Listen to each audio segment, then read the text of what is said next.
He remembered green tile, glazed, with a pattern of wheat sheaves pressed into the clay before firing.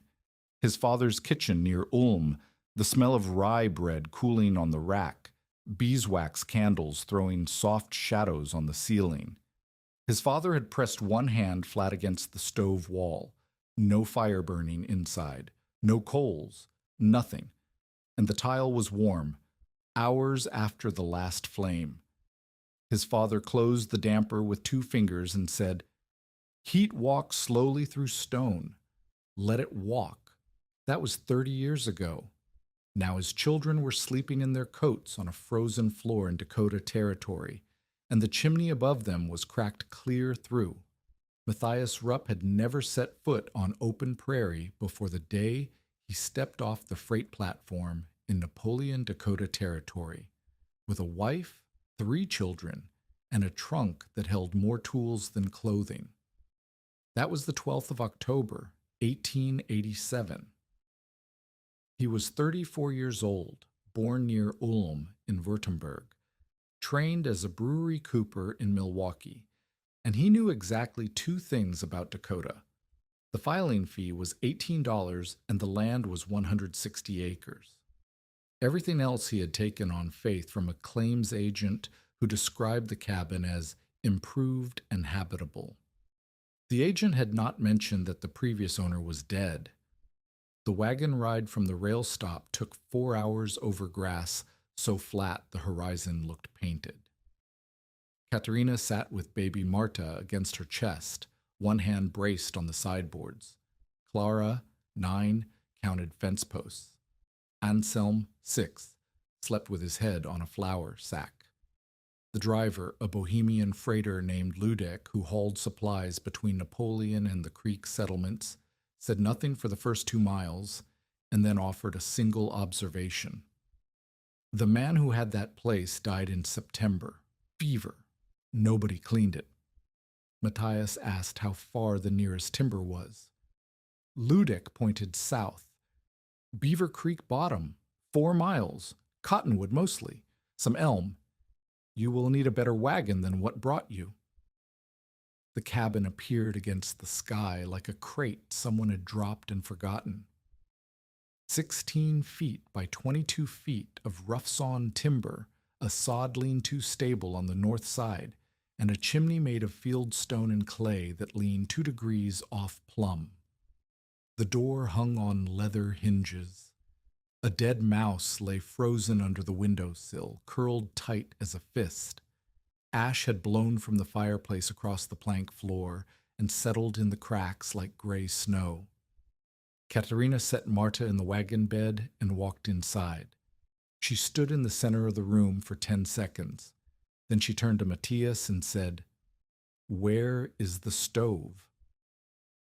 There was a stove, a cast-iron cook stove with a cracked firebox plate, and a stovepipe that fed into the stone chimney through a gap stuffed with rags and clay.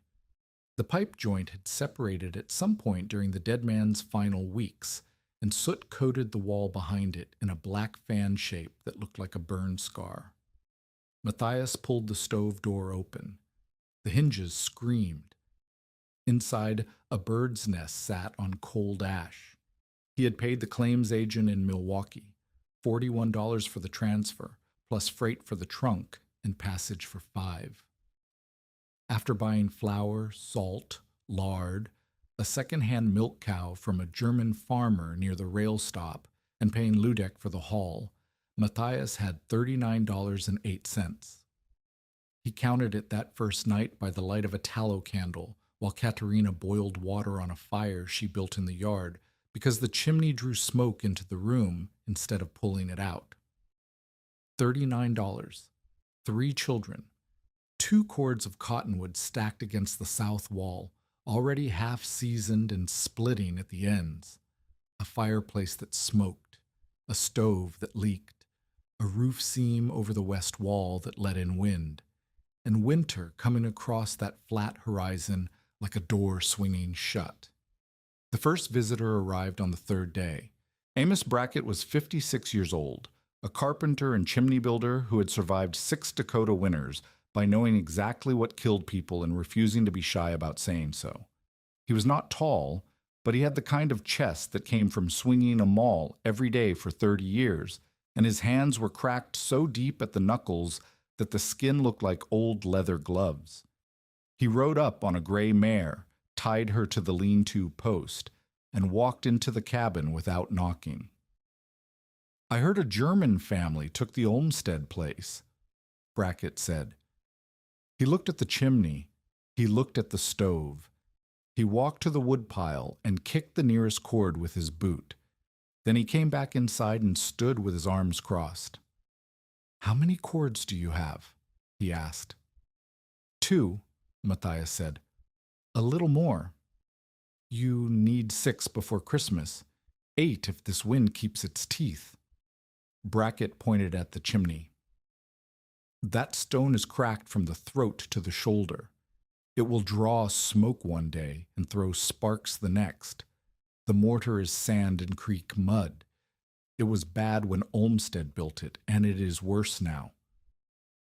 He pulled the stovepipe away from the wall and held it up. The joint had corroded through. "This pipe is done.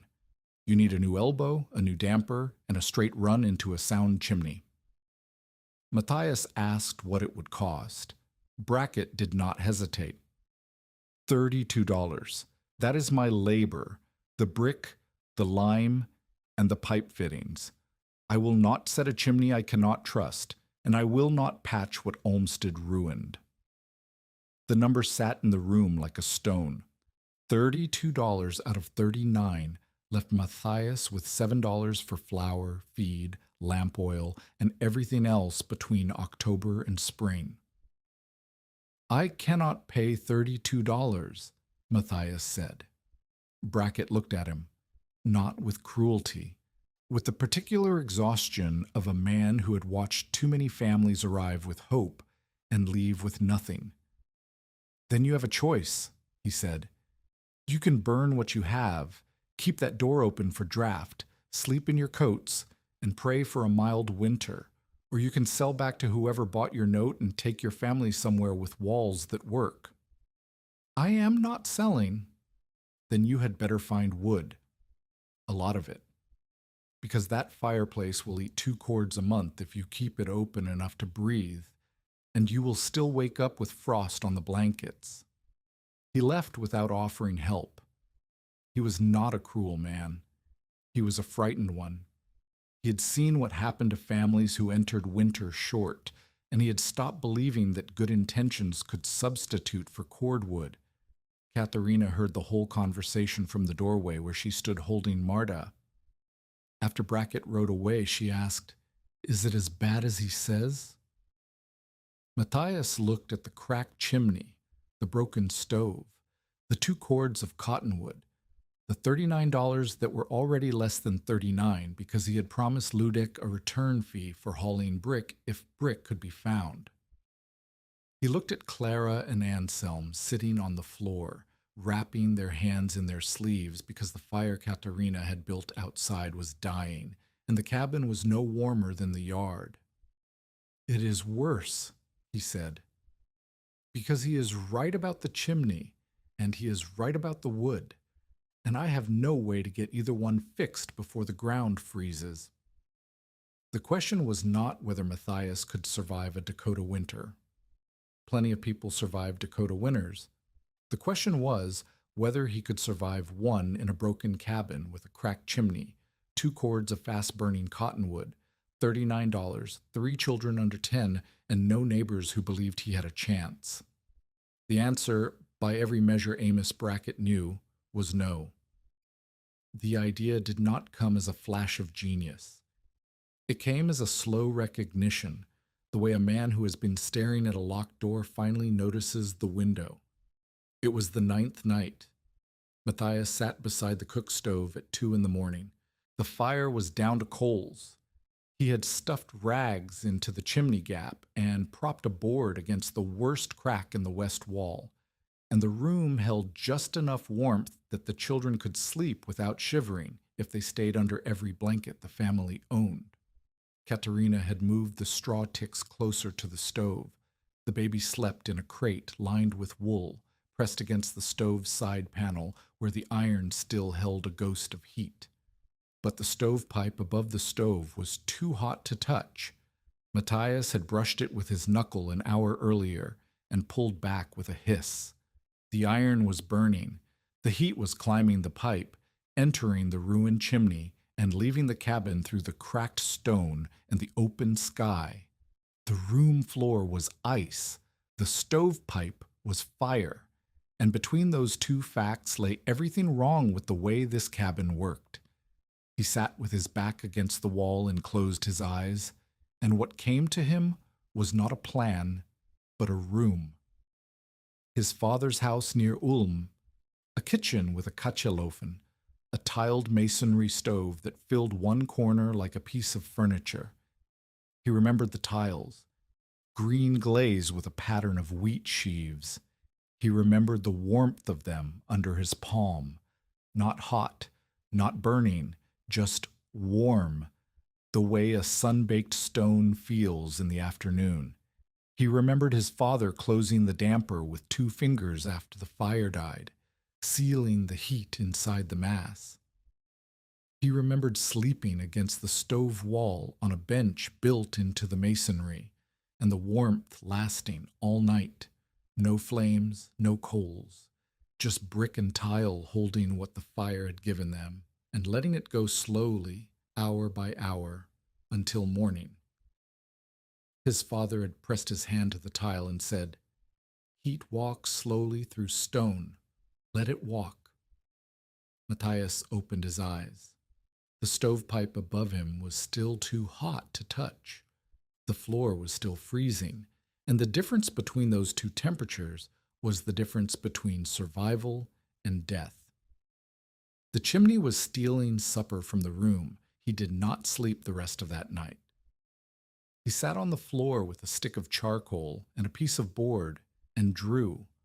Not well, not precisely, but clearly enough to see what he was thinking. A platform, a bench, a massive brick structure built across the floor of the cabin.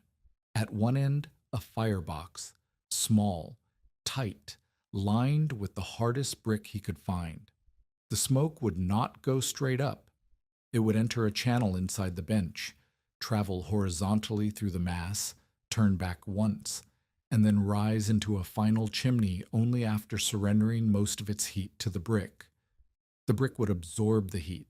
The brick would hold the heat. The brick would release the heat slowly, all night, into the room and into the bodies of anyone lying on the surface. He sketched the dimensions: 13 feet 6 inches long, 4 feet 8 inches wide, 22 inches high. Internal channels 8 inches square, lined with the smoothest brick he could salvage. Clean out stones at both ends so ash could be raked from the horizontal runs. A final chimney rise at the far end, tall enough to create draft but not so tall that it pulled heat too fast. The surface, if it worked, would settle between 78 and 84 degrees after an evening firing. Warm enough for bedding, not hot enough to scorch blankets. Warm enough to keep a sick child from shivering. Warm enough to dry wet clothes. Warm enough to keep a family alive on a fraction of the fuel because the heat was not racing up the chimney and vanishing. It was sitting in 4,000 pounds of brick, radiating into the room for hours after the fire went out. If it worked. The risks were specific and serious. If the horizontal run was too long, the draft would die and smoke would back up into the room. If the clay joints cracked, smoke would leak through every seam. If the fire smoldered instead of burning hot and clean, carbon monoxide could seep into the living space.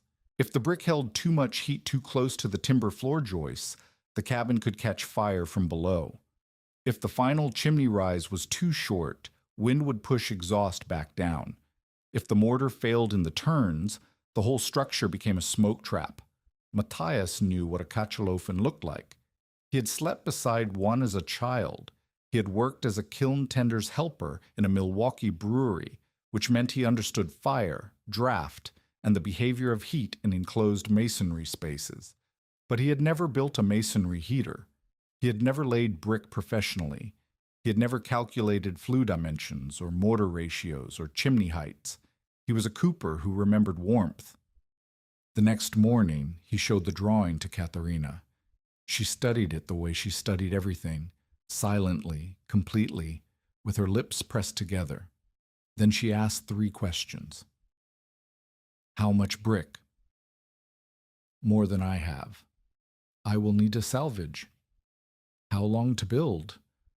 4 weeks if I work every day. 5 if the weather turns. What if it does not draw? Matthias did not answer that question. He did not have an answer. If the draft failed, they would have a 4,000-pound brick coffin in their living room, a demolished fireplace, no chimney, and winter closing like a jaw. He would have gambled his family's survival on a childhood memory of warm tile. Katerina folded the drawing and put it in her apron pocket. Then it must draw, she said. The chalk lines appeared the next day. Matthias measured the floor, marked the foundation path, and began chipping mortar from the dead fireplace to salvage usable stone. He worked with a hand chisel and a mallet, separating each stone from its neighbor, stacking the sound ones against the wall, and tossing the crumbled ones into the yard. The fireplace came apart in 2 days. The cabin grew colder. Ruth Pember Voss arrived on the 2nd day of demolition. She was 38, a widow, a mother of 2 boys, and the nearest neighbor to the south. Her husband had died the previous spring, a cut that went septics, and she ran 40 acres and a small dairy operation alone. She was not sentimental. She was not cruel. She was the kind of woman who measured the world in what worked and what did not, and she had no patience for anything that fell between. She stood in the doorway of the Rupp cabin and looked at the pile of broken stone, the chalk lines on the floor, the missing fireplace, and the family of 5 sitting around a cook stove that leaked smoke through a rag-stuffed pipe. "What are you building?" she asked. "A brick bench," Matthias said. "For heat." Ruth looked at the chalk lines. The bench would fill nearly half the room. "You are a man with 2 little wood, 2 little money, and 3 children who need a warm floor, and you are building a brick wall across your living room. It is not a wall, it is a flue that lies down." "Yes."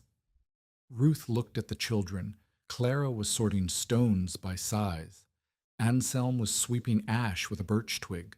Marta was asleep in the crate, bundled so thick she looked like a wool sack. "Sleeping on bricks," Ruth said. "That is your plan. Warm bricks. And if the smoke does not go where you tell it, then I will have a problem." Ruth studied him for a moment. She was not laughing. She was calculating. She had survived 1 Dakota winter alone, and she knew what it cost, and she knew what desperation looked like, and she was trying to decide whether Matthias was desperate or deranged. "Smoke does not take instructions from grief," she said. She left. She did not offer help. She did not offer insult. She left a pail of buttermilk by the door, which was its own kind of verdict. She expected him to need charity before winter. The hostile skeptic came next, and he came with intent. Orrin Dake was 42 years old, a claim broker and partner in the feed store at Napoleon. He had sold Matthias the cabin through the Milwaukee agent, and he had sold it knowing exactly what it was: a dead man's ruin on marginal land with a cracked chimney and a 2-cord wood pile. The sale was legal. The price was fair by the letter of the agreement. But Dake had handled enough frontier transactions to know that a German family with $39 and no local connections would last 1 winter, maybe 2, before selling back at a loss. When that happened, Dake would buy the claim for half what Matthias paid and sell it again to the next hopeful family stepping off the rail platform. Matthias's failure was not Dake's wish. It was his business model. Dake rode out to the cabin on a Thursday afternoon with Amos Brackett and two men from the lumber shed. He did not announce himself as a concerned neighbor. He announced himself as a man with an offer. $20, Dake said. He stood in the cabin doorway and looked at the demolished fireplace, the chalk lines, the piles of salvaged stone. $20 and I will take back the transfer. You can be in Napoleon tonight and on the eastbound freight by Friday.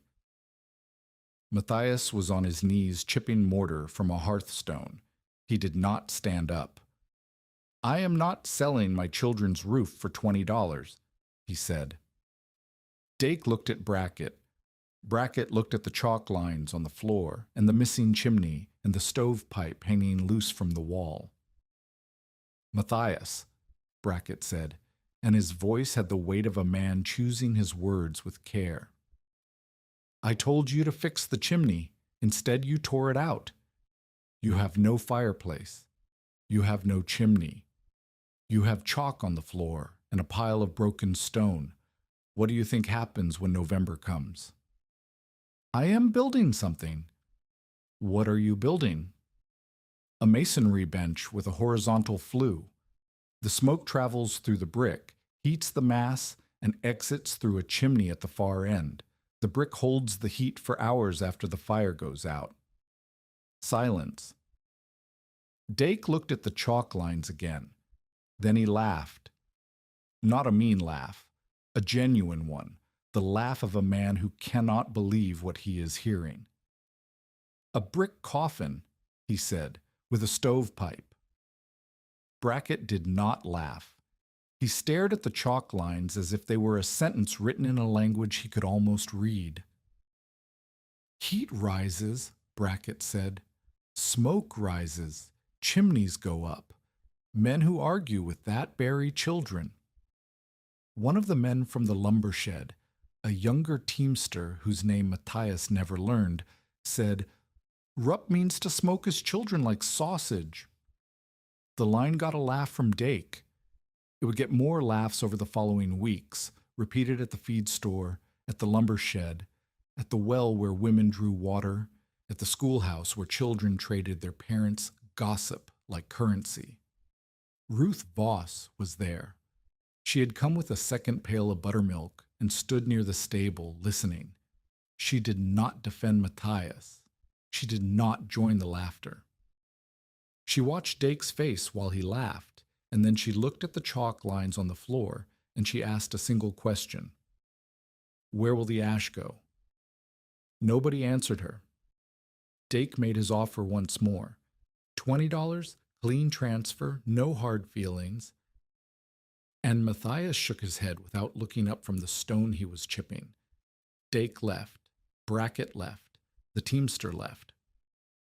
Ruth stood in the doorway a moment longer, looking at Matthias on his knees with the chisel and mallet, and then she left too. The line spread.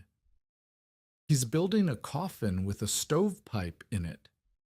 Katerina heard it at the well the next morning, the voices dropping low when she approached and rising again when she passed. Clara heard it at the school from a boy who did not know what it meant, but knew it was supposed to be funny. Anselm came home and asked if their father was building a coffin. Matthias did not answer the mockery. He did not defend the design. He chipped stone. He stacked brick. He measured the chalk lines again and again, checking dimensions against the drawing on the board, adjusting the firebox position to account for the stove's remaining pipe, calculating the slope of the horizontal run, a 1/4 inch per foot of travel, just enough to keep ash moving toward the clean-out stones and not enough to speed the draft past the brick. Tell us in the comments, have you ever been doubted by someone who did not understand what you were building? The days shortened. The wind picked up an edge that cut through jacket seams and found the gaps between buttons. Matthias needed brick, more brick than the demolished fireplace could provide. He needed hard-fired brick for the firebox lining and common brick for the bench walls and clay mortar mixed to a ratio he did not yet know. He needed lime for the chimney cap. He needed sand for the mortar bed. He needed fire brick for the channel floors where ash would drag and heat would concentrate. And he had $34 left because Katerina had bought lamp oil and salt pork, and $5 had vanished into the basic math of keeping a family fed while its shelter was torn apart. He heard about the kiln site from Ludek the freighter, who mentioned it the way a man mentions a graveyard, with respect for what it once was and no interest in visiting.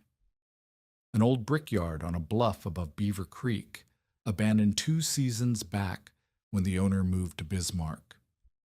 The kiln had collapsed on one side, and the brick pile, thousands of bricks, fired and unfired, scattered by wind and frost, sat in the grass like the ruins of a small civilization. Matthias borrowed a neighbor's hand cart. The neighbor charged him 50 cents for the day and walked 4 miles to the kiln site. He arrived at mid-morning and stood looking at the wreckage. Bricks everywhere. Broken, chipped, scorched, sand-crusted, rain-stained. Most of them useless. But some of them, the ones near the center of the kiln where the heat had been fiercest and most even, were hard as iron and rang when he tapped them. He picked up a brick and knocked it with his knuckle, a dull thud. He set it aside. He picked up another, a clear ring, almost musical. He set it in the cart. Thud, ring, thud, thud, ring.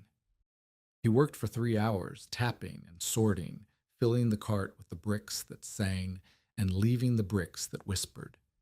He did not notice the old man watching him from the ridge above. Bastian Krantz was 63 years old, Moravian-born, trained as a Hafner's apprentice in the stove-building trade near Brunn before he crossed the Atlantic and spent 15 years laying brewery arches and kiln floors in Milwaukee. He had come west with a railroad masonry crew, broken his hip in a scaffold fall outside Jamestown, and settled into a dugout near the abandoned brickyard because the clay deposit was good, and he still liked to work with his hands even if his legs had quit on him. He walked with a hickory stick and a limp that made each step look like an argument between his body and the ground. He watched Matthias tap bricks for 20 minutes before he came down the slope. "Who taught your ear?" Bastian asked. Matthias looked up. The old man was lean, weather-dark, with a white beard trimmed close, and eyes that sat deep in a face carved by decades of kiln heat and prairie wind. "My father taught my hand," Matthias said. Bastian studied him. Then he picked up a brick from the cart, held it to his own ear, and tapped it once. He set it back. "Your father was right about that one," he said. "But the 3 on the bottom left are soft. Kiln edge. They will crack inside a year." Matthias pulled the 3 bricks out. He tapped them again. The ring was there, but thinner, shorter. He had missed the difference. "What are you building?" Bastian asked. Matthias told him. Not the whole design. He did not trust strangers with the whole design yet, but enough. A horizontal flue in a brick bench. Heat storage. A sleeping platform that held warmth after the fire died. Bastian said nothing for a long time. He leaned on his stick and looked at the sky the way old men look at the sky when they are deciding whether to spend the last of their patience on something. "A Kachelofen," he said. "Laid flat." "Yes." "You have built one before?" "No." "You have laid brick before?" "Not professionally." "You have mixed fire clay?" "No." "You have calculated draft?" "No." Bastian tapped his stick against a brick. "Then you will kill your family," he said, "not from cold, from smoke, or from fire, or from a chimney that collapses in the first hard wind because you set the mortar wet and the frost split it." He turned and started up the slope, his stick punching holes in the dirt with each step. Matthias watched him go. Then Bastian stopped, half-turned, and said, "Bring the cart tomorrow. I will show you which bricks are worth hauling and which will break your children's lungs. It was not an offer of friendship. It was not charity. It was the response of a man who had spent his life working with fire and masonry and could not watch someone do it wrong without his hands itching. Bastian recognized something in Matthias, not skill, because Matthias did not have skill yet, but the instinct to test before trusting, the ear, the tap, the willingness to sort rather than grab. Matthias returned the next morning. Bastian met him at the kiln site with a ball of clay the size of a fist. He rolled it between his palms, shaped a coil as thick as his thumb, and wrapped it around Matthias's index finger. The clay cracked at once, splitting into 3 pieces that fell into the dirt. Too lean, Bastian said. Too muchite. Add sand and it crumbles. Add straw and it burns out. He picked up a second ball, darker, denser. He rolled another coil and wrapped it. This one bent smoothly without cracking, and when Matthias unwound it, the surface had a dull sheen. That is your mortar clay, Bastian said. From the west bank, below the willow roots. Mix it 3 parts clay to 1 part sharp sand and a handful of chopped straw per bucket. If the coil cracks, add sand. If it shines like grease, add temper. If it bends and holds and dries without curling, that is the one. He taught the first lesson in 2 minutes and then refused to teach the second until Matthias had mixed 5 batches and tested each one himself. 3 failed. 1 was close. The 5th was right. Bastian tapped the dried patty with his fingernail and nodded once. Then he taught draft. Keep the firebox hot, Bastian said.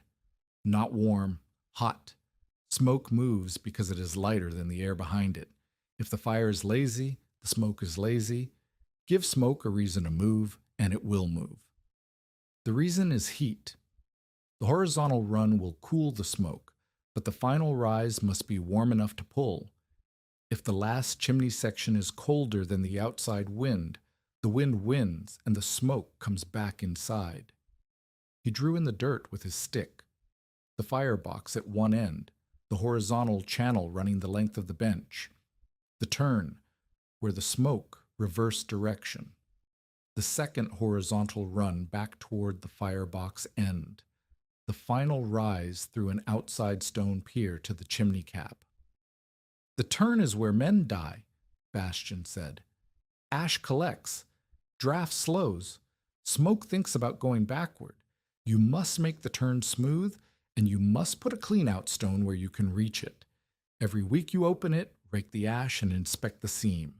If you are too lazy to clean, you are too lazy to live. The words were harsh. The teaching was precise. Bastian did not soften anything. He did not encourage. He demonstrated, corrected, and waited for Matthias to prove he had understood. And before he let Matthias touch a single brick inside the cabin, Bastian made him build a test flue outside. 6 bricks, a tiny channel, a handful of straw for fuel.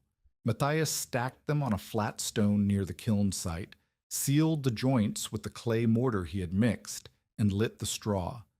Smoke curled into the channel, traveled 6 inches, rose through the gap at the end, and climbed into the air. The pull was faint but steady. Bastian held a candle flame near the entrance. The flame bent inward, drawn by the draft. Now you know it moves, Bastian said. Tomorrow you learn why it stops. The cabin waited. The weather was turning. Frost had hardened the clay pit at Beaver Creek, and Matthias would have to dig mortar clay through a crust of frozen ground. The cottonwood pile was down to 1 3/4 cords because Katharina burned scraps every night to keep Marta warm. The $34 was now $28 because flour cost more than the Milwaukee prices Matthias had used for planning, and the bench was still chalk lines on a floor. But the bricks were sorted. The clay was tested. The draft had moved. And somewhere between the kiln site and the cabin, in the 4-mile walk through brown grass and thin October light, Matthias carried 96 fire bricks in a handcart, and a lesson from a man who had spent his life understanding where smoke went and why it stopped. The question was no longer whether the idea would work. The question was whether Matthias could build it in time. Winter had no interest in his schedule. The cold was coming whether the bench was finished or not, whether the mortar was dry or not, whether the draft was proven or not. 3 children, a 6 stovepipe, $28, a pile of sorted brick, and the first hard frost already turning the ground to iron. The clock was running. The first week of construction began on the 23rd of October, and it began with destruction. Matthias pulled the cook stove away from the wall and disconnected the stovepipe. The pipe came apart in his hands, the corroded joint crumbling like wet chalk. He carried the stove outside and set it on flat stones near the lean-to stable where Katharina would cook for the next 4 weeks in open air. She said nothing about this arrangement. She hung a canvas tarp from the stable roof, weighted the corners with rocks, and boiled water for porridge while the wind tugged at the fabric like a dog worrying a blanket.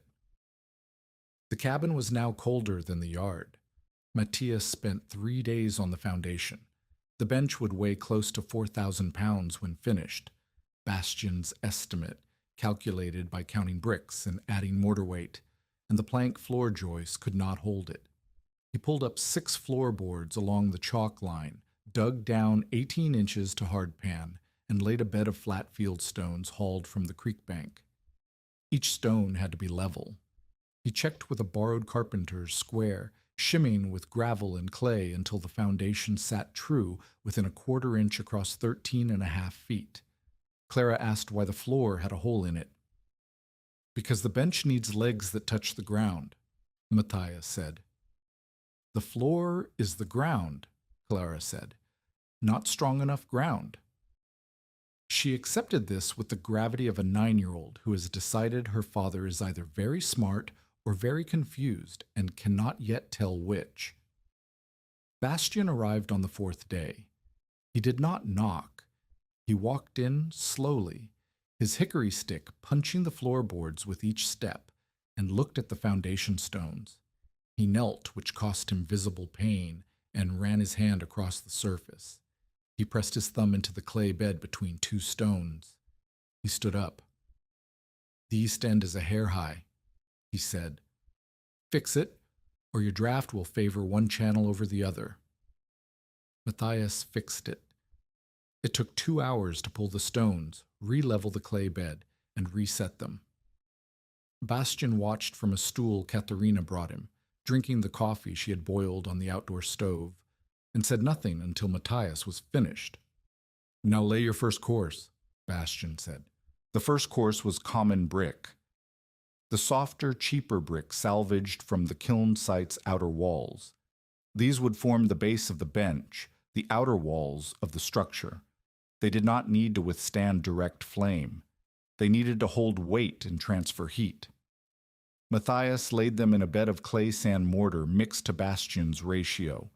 3 parts clay, 1 part sharp sand, a handful of chopped straw per bucket, and buttered each joint fully, pressing mortar into every gap until it squeezed from the seams. Bastian made him scrape the squeeze and inspect the joint before laying the next brick. "Air in a joint is a leak waiting for smoke," Bastian said. "Every joint, every brick. If you're tired of buttering, you're tired of breathing." By the end of the first week, the foundation was set and the first 3 courses of the outer walls were laid.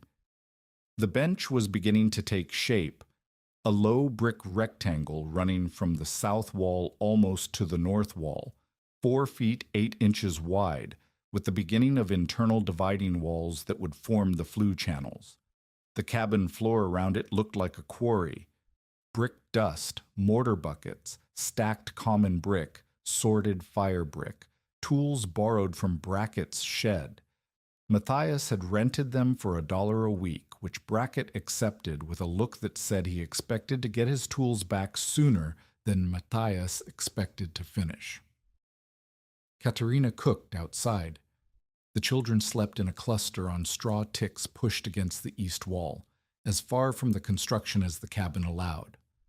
Marta coughed in the night, a wet sound that made Katharina sit up and press her ear to the baby's chest.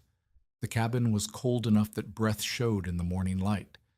The second week nearly killed the project. Matthias needed mortar clay. The deposit Bastian had identified, while west bank of Beaver Creek, below the willow roots, was 4 miles south and 3 feet below the surface. He dug with a spade and a hand pick, breaking through the frozen crust into the darker clay beneath.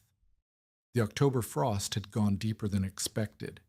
Each bucket of clay required 20 minutes of chopping, prying, and scooping, and the clay came up in chunks that had to be broken, soaked, and screened before mixing. He hauled 6 buckets the first day. Bastian said he needed 40. On the third day of digging, the weather turned. A cold rain drove sideways across the prairie, turning the creek bank to grease. Matthias slipped carrying a full bucket and went down hard on his hip. The bucket spilled into the creek. He climbed out with mud in his hair, his trousers soaked through, and one boot split at the sole. He dug for 6 more hours. He came home with 4 buckets and hands so cracked at the knuckles that Katerina wrapped them in lard and strips of flour sacking. The blood soaked through by morning. The third day of the second week brought the first setback that had nothing to do with weather. Matthias had arranged to buy lime from the general store in Napoleon. He needed it for the chimney cap and for a stronger mortar mix at the flue turns where heat would be greatest. Lime cost $1.20 per sack, and he needed 3 sacks. He walked to Napoleon with Anselm riding on his shoulders for the first mile and walking the rest, because Katerina needed the day to wash clothes, and the children could not be left alone in a cabin with an open floor pit. At the feed store, the clerk, a thin man named Gerster, who deferred to Dake in all things, told Matthias the lime was not available. "Dake says no credit for the Olmsted place," Gerster said. He did not meet Matthias's eyes. "I am paying cash," Matthias said. 3 sacks, $3.60. Gerster looked at the back room where Dake's office sat behind a plank door. "I will have to ask." He came back in 5 minutes. "Dake says the lime is spoken for." It was not spoken for. Both men knew it. The sacks sat in plain view on the shelf behind the counter, white and dusty and unstamped. Dake was squeezing, not because $3.60 mattered to his ledger, but because a man who cannot get lime cannot finish a chimney, and a man who cannot finish a chimney before winter will sell his claim. Matthias left the store with Anselm's hand in his and $3.60 still in his pocket. He did not argue. He did not make a scene. He walked to Brackett's carpentry shop 2 streets down and asked if Brackett knew where lime could be had. Brackett looked at him for a long moment. "Dake turned you away." "The lime was spoken for." "The lime has been on that shelf since August." Brackett pulled a sack of lime from his own supplies, old stock, slightly clumped but usable, and set it on the bench. 1 sack, $1. That is what it costs me, and that is what it costs you. Come back next week and I will have 2 more from Bismarck. It was not generosity. Brackett was a tradesman selling stock at cost, but it was the first time anyone in the settlement had treated Matthias as a customer instead of a charity case or a dead man walking. "Your bench will not work," Brackett said as Matthias lifted the sack, "but if you are going to build it with decent lime." The third week brought the firebox. This was the piece that frightened Matthias most, because the firebox was where fire lived, and fire in a badly built box killed families. Bastian came every day that week, arriving at dawn on his gray mule and leaving at dusk, his cough worse each evening than the morning. The firebox sat at the south end of the bench. It was built from fire brick, the hard, dense kiln center bricks that Matthias had sorted by sound at the abandoned brickyard. Each one rang when tapped. Each one could withstand the direct heat of a cottonwood fire without cracking, spalling, or crumbling. Bastian laid the first fire brick himself. He set it in a bed of fire clay mixed without straw. Straw burns out and leaves voids in a firebox, and pressed it level with the heel of his hand. Then he looked at Matthias. "Now you," he said. Matthias laid the second brick. Bastian made him pull it out and relay it. The mortar joint was uneven, thick on one side, thin on the other. "Smoke finds the thin side," Bastian said, "and smoke is patient." Matthias relayed it. Bastian checked it with his fingertip, pressing into the joint on all four sides. He nodded. They built the firebox in 3 days. It was 18 inches wide, 14 inches deep, and 12 inches tall, small by any standard, barely large enough for 2 splits of cottonwood and a handful of kindling. That was the point. A masonry heater did not burn all day like a stove. It burned hot and fast, 40 minutes, maybe an hour, and then the fire went out. The heat was in the brick. The brick did the rest. The firebox door was salvaged iron, cut from the broken cook stove's ash clean-out panel. Matthias filed the edges and fitted it with a wire latch and clay gasket. It closed tight enough that Bastian could hold a candle at the seam and see no flicker. "Good," Bastian said. It was the first time he had used the word. Then came the channels. The horizontal flue ran from the firebox east through the body of the bench, 8 inches wide, 8 inches tall, lined with fire brick on the floor and common brick on the walls. The smoke would enter the channel from the firebox and travel the full 13-foot length of the bench, surrendering heat to the brick with every foot of travel. At the far end, the channel turned, coursing a 90-degree bend, smooth-walled with a clean-out stone set into the outside face. And the smoke reversed direction, traveling back west through a second parallel channel at a slightly higher level. At the firebox end, the second channel met the final vertical rise, the chimney proper, which climbed through an outside stone pier and exited above the roof ridge. The channels took 8 days to build. Each day was the same. Matthias laid brick from dawn until his hands could no longer close around the trowel. Bastian sat on his stool and watched, correcting, adjusting, occasionally reaching down to press a joint tighter or tap a brick level. When Bastian's cough grew bad enough that he could not speak, he pointed with his stick. When the cough passed, he explained what the stick had meant. Clara became the brick counter. She kept a tally on a piece of brown paper, marking each brick Matthias set with a short line. On the 4th day of channel work, she announced that they needed 112 more bricks, and they had 87 in the yard. "Where do the other 25 come from?" she asked. "The kiln site," Matthias said. "You went there 3 times already." "I will go again." "Your hands are bleeding." "They will stop."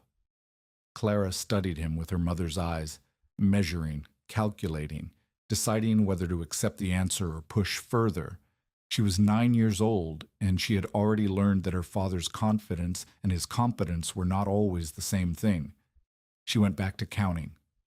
The 4th week brought the turn, and the turn brought Bastian's warning to life.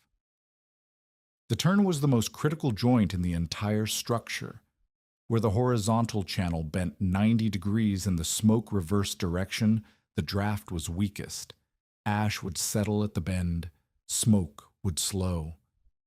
If the angle was too sharp, the resistance would kill the pull, and smoke would back up into the firebox and from there into the room.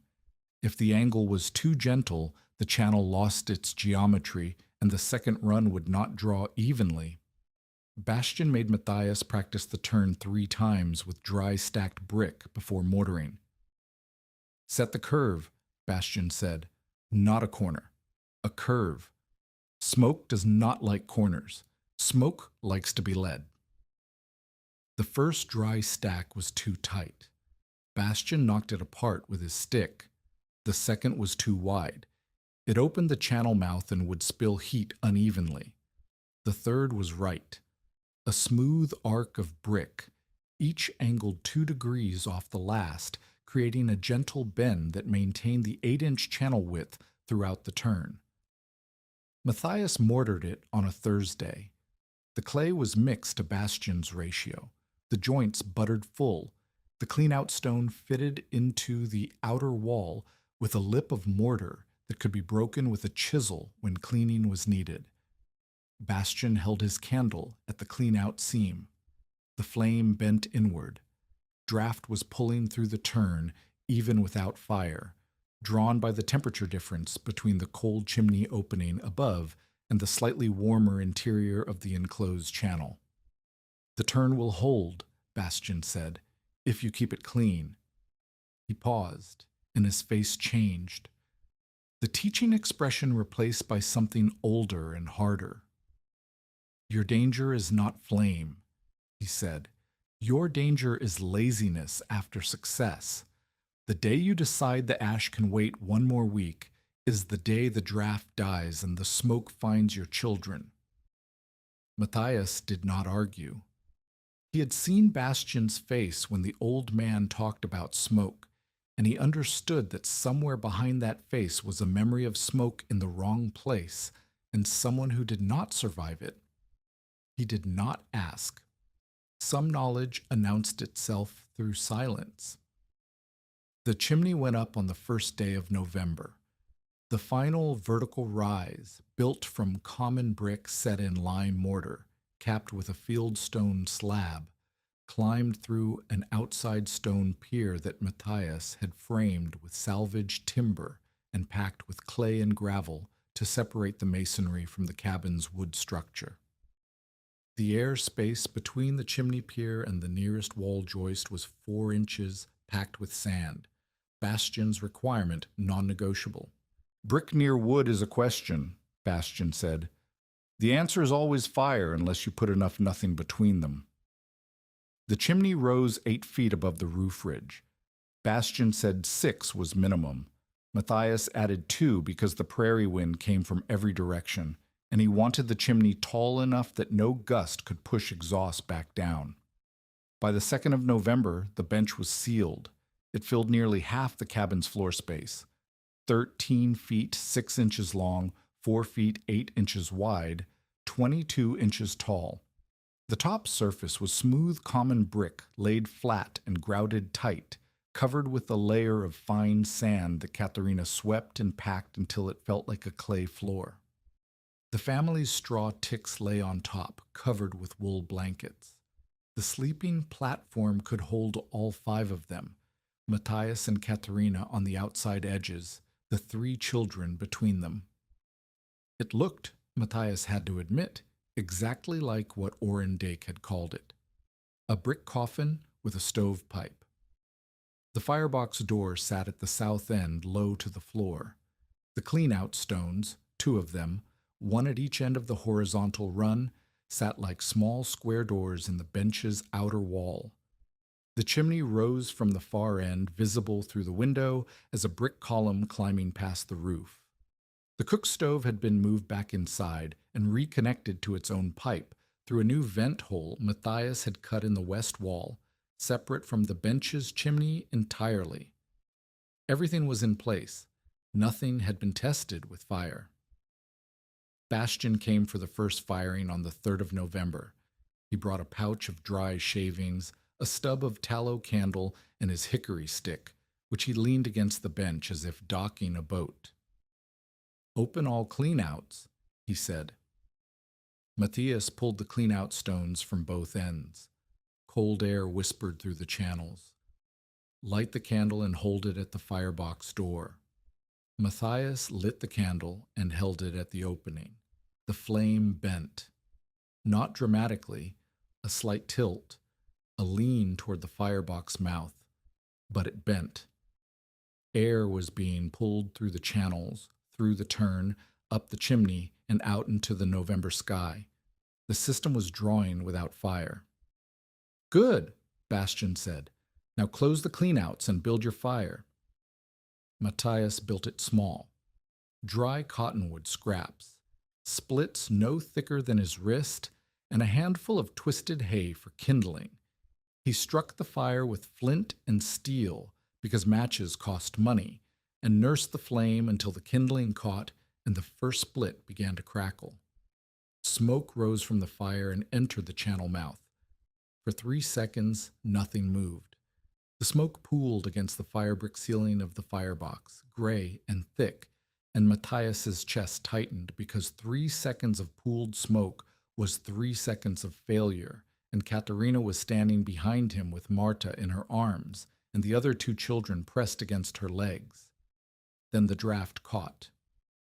The smoke thinned, pulled sideways into the horizontal channel as if someone had opened a door in a distant room.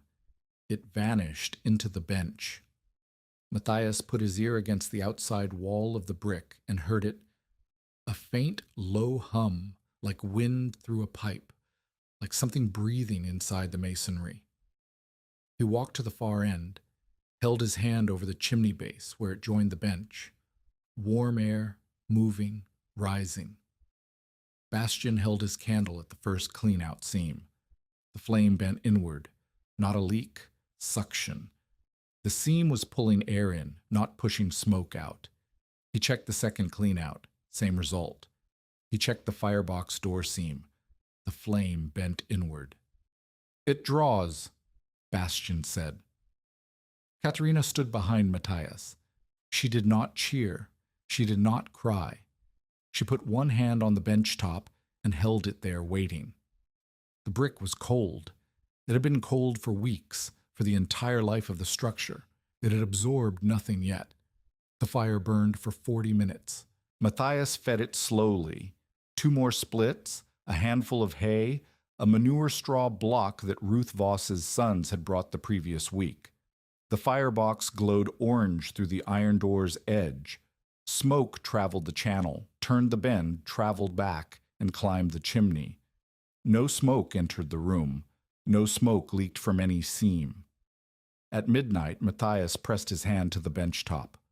Warm, not hot, not burning.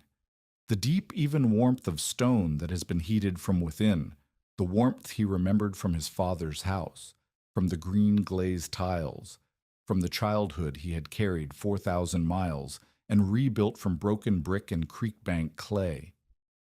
He laid Bastian's borrowed dairy thermometer on the bench top, covered it with a clay cup, and wrapped it in cloth the way Bastian had told him, to measure the brick temperature, not the air above it. At 2 a.m, he checked. 76 degrees. The far wall crusted with frost. The floor near the door was ice. But the bench was 76 degrees, and the children were asleep on it without shivering for the first time since October. Katerina lay beside Marta on the warm brick and closed her eyes. She did not say what she was thinking. She did not need to. Her hand rested flat on the bench surface, palm down, fingers spread as if she were touching something she had been promised and had stopped believing existed. Amos Brackett came the next morning. He walked in, looked at the cold firebox, looked at the sleeping children on the bench, and put both palms flat on the brick. He held them there for 10 seconds. His face did not change. He stood up, walked to the clean-out stone at the far end, and pressed his hand there too. One night, he said, one calm night, 40-degree weather and no wind. This proves nothing. Matthias said nothing. The first blow from the northwest will push smoke through every crack in that mortar. The first time the temperature drops below 0, your draft will stall because the chimney will ice at the cap. The The first time you burn wet wood, soot will seal your channels, and you will wake up with carbon smoke in your lungs. I will not burn wet wood, Matthias said. Every man says that in November. In January, you burn whatever you have. Brackett left. He was not wrong about any of his concerns. They were the concerns of a man who knew what winter did to optimism. The calm night had proven that the physics worked, that smoke would travel through a horizontal channel and surrender heat to brick. It had not proven that the physics would hold when the physics were tested by a blizzard. Dake heard about the firing within 2 days. His response arrived through Gerster at the feed store, relayed to Ludiek the freighter, and carried to the Rupp cabin by Gossip's reliable mail service. The first wind shift will drive poison through every crack, Dake said. The man is burning his family alive, one calm night at a time. Ruth Voss heard it at the well. She came to the cabin the next afternoon and stood at the clean-out end studying the bench with the expression of someone examining a horse she was considering buying. What happens when ash builds inside where no poker can reach? She asked. Matthias pulled the clean-out stone. Ruth leaned down and looked into the channel. Clean. A fine layer of gray ash along the floor, barely enough to fill a cup. The fire brick walls were soot-darkened but smooth. You rake it, Matthias said. Every week. Bastian says every week, and I believe him. Bastian. Ruth straightened. The old Moravian with the cough. He built stoves for 40 years. He is dying of something in his lungs, and he is teaching a cooper to build a stove in Dakota. She shook her head. Men decide the strangest things are important. She left. But she had looked inside the channel. She had seen the clean flue, the smooth turn, the mortar holding tight. She had not dismissed it. She had examined it, which was different, and the difference mattered. The days shortened toward December. Matthias fired the bench every evening, one hot burn of 40 to 50 minutes, dry cottonwood splits and twisted hay, the firebox door closed tight, the smoke racing through the channel with a sound like a low whistle. By midnight, the bench top reached 78 degrees. By dawn, it had fallen to 72. The room air near the bench was tolerable. The room air near the west wall was freezing. But the sleeping surface, the place where the children lay, where Katharina warmed cloths for Marta's cough, where Matthias stretched his cracked and bleeding hands across warm brick, held its heat through the night on a fraction of the fuel Brackett said he needed. 2 splits of cottonwood, a few manure straw blocks, a handful of dry kindling. That was one firing. One firing heated the bench for 12 to 14 hours. By Matthias's count, he was burning less than a quarter cord per week, maybe less. The 2 cords of cottonwood that Brackett had said would last a month in an open fireplace were going to last the winter in the bench, if the bench held. Christmas came cold, but not cruel. The temperature sat at 12 degrees above zero for 3 days, then dropped to 4 below on the 27th. The bench performed. The chimney drew. The mortar held. Matthias cleaned the channels on Christmas morning, raking thin ash through the clean-out stones and inspecting every seam he could see by candlelight. No cracks, no leaks, no soot buildup heavy enough to restrict the flow. Bastian came for Christmas dinner. Katerina had roasted a joint of salt pork and boiled potatoes and turnips in the outdoor kettle, which she carried inside steaming. Bastian sat on the bench, on the warm brick, his bad hip against the surface, and ate slowly, and when he was finished he said something that was either a compliment or a threat. It works in December, he said. January is another language. He coughed for 10 minutes after dinner. Katerina gave him a cloth. He folded it carefully and put it in his coat pocket without looking at it. Matthias saw the stain anyway.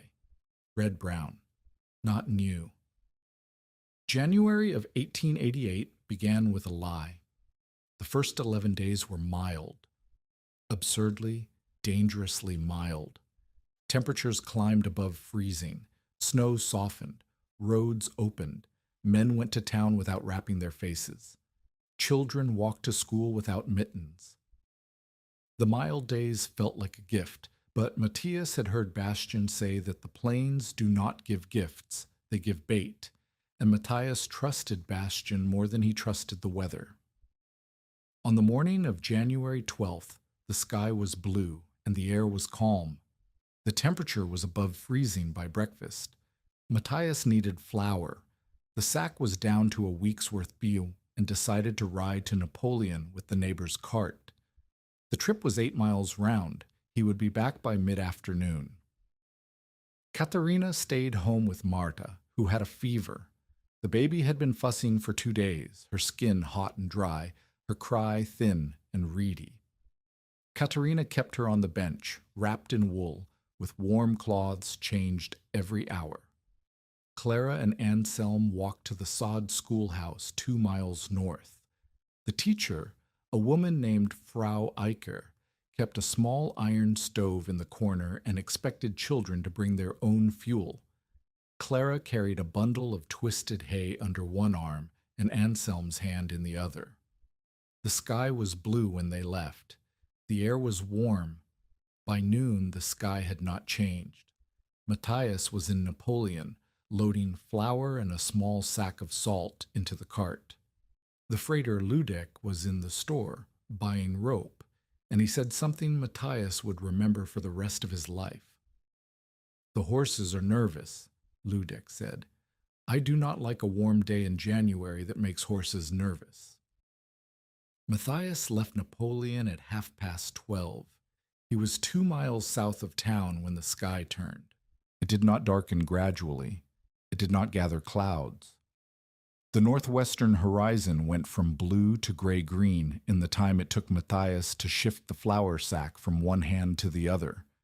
The color was wrong, not the gray of snow, not the white of fog, but a bruised green-black that looked like something had broken open in the upper air. The temperature dropped, not slowly. Matthias felt it on his face first, a tightening of the skin, a sharpness in the nostrils, and then on his hands, and then in his chest as the cold air hit his lungs. The wind came next. It did not build. It arrived, fully formed from the northwest, carrying snow so fine and dense it looked like white smoke. Visibility went from miles to feet. The cart horse balked and turned sideways. Matthias grabbed the bridle and pulled, but the horse planted its hooves and refused to face the wind. He was 2 miles from home, 2 miles with a horse that would not move, a cart full of flour, and a wall of white so thick he could not see his own hands on the reins. He thought of Clara and Anselm at the schoolhouse. He thought of Katharina and Marta in the cabin. He thought of the bench, the 4,000 pounds of brick holding whatever warmth the morning fire had given it, and he thought of Bastian's words. January is another language. He unhitched the horse, tied the flour sack across its back, and led it into the storm. Katharina heard the wind hit the cabin like a fist. She was changing Marta's cloth when the west wall shuddered and the stovepipe rattled in its vent hole. She went to the window. The glass was already white. She could not see the stable. She could not see the well. She could not see anything but snow moving sideways so fast it looked like the air itself had turned solid. She fired the bench. She did not wait for evening, did not follow the routine. She opened the firebox door, stacked dry cottonwood splits, 3, 4, 5, as many as the box would hold, and lit them with a shaving of kindling and the last match in the tin. The fire caught and roared. Smoke pulled into the channel. The bench began to warm. Then she went to the door and looked out. Anselm and Clara were not home. The schoolhouse was 2 miles north. The storm was coming from the northwest. If Frau Eicher released the children, and she might, because no teacher wanted to be responsible for 24 children overnight, in a sod building with one small stove, they would be walking directly into the wind. Katerina closed the door. She put Marta on the bench, wrapped in every blanket she could reach. She filled the water pail from the indoor barrel. She checked the firebox. The fire was pulling hard, the chimney drawing strong against the wind. No smoke leaked, not a wisp. The draft held because the chimney was tall enough and the last rise was warm enough, and the wind, for all its violence, was pushing against a system designed by a man who understood that wind's only weapon against draft was cold, and the chimney was already warm. She stood by the door and waited. Ruth Voss's oldest boy, a 14-year-old named Dietrich, reached the Rupp cabin at 3 in the afternoon. He came through the door with Anselm half carried on his back, the boy's face white with frost, his fingers locked around Dietrich's collar. Behind them, nothing, no one. The storm had swallowed the rest. Katerina pulled them inside. She stripped Anselm's wet coat and mittens and laid him on the bench. His hands were white and stiff. She wrapped them in dry cloth and pressed them against the warm brick surface. He screamed once when the feeling began to return, a high sound that cut through the wind noise and made Marta start crying again. "Where is Clara?" Katerina asked. Dietrich was bent over, hands on his knees, breathing in gasps that fogged in front of his face. "Frau Eicher let us go at 1:30. The wind hit before we reached the road. I found Anselm in a drift. He was walking the wrong direction." "Where is Clara?" "I do not know. She was ahead of us. She may have turned back to the schoolhouse. She may be at the Linder place. I could not see." Katerina stood in the doorway of a cabin that was warm because of a brick bench everyone said would kill her children, holding a feverish baby, warming a frostbitten son, and trying to decide whether her daughter was alive or dead, somewhere in a white world she could not see or reach. She closed the door. She did not go out. She could not go out. She had Marta, Anselm, and Dietrich, and leaving them alone in a storm would save no one. She stood by the window and watched nothing, and she waited for Matthias, who was somewhere between Napoleon and home in the worst blizzard Dakota territory had seen in a decade. Matthias reached the cabin at dusk. He had followed the fence line for 2 miles, his hand on the wire, the horse behind him refusing to walk unless pulled. The wire cut through his mittens. His left ear went white and then went numb. His feet were wet because the snow had found the split in his boot sole and filled it.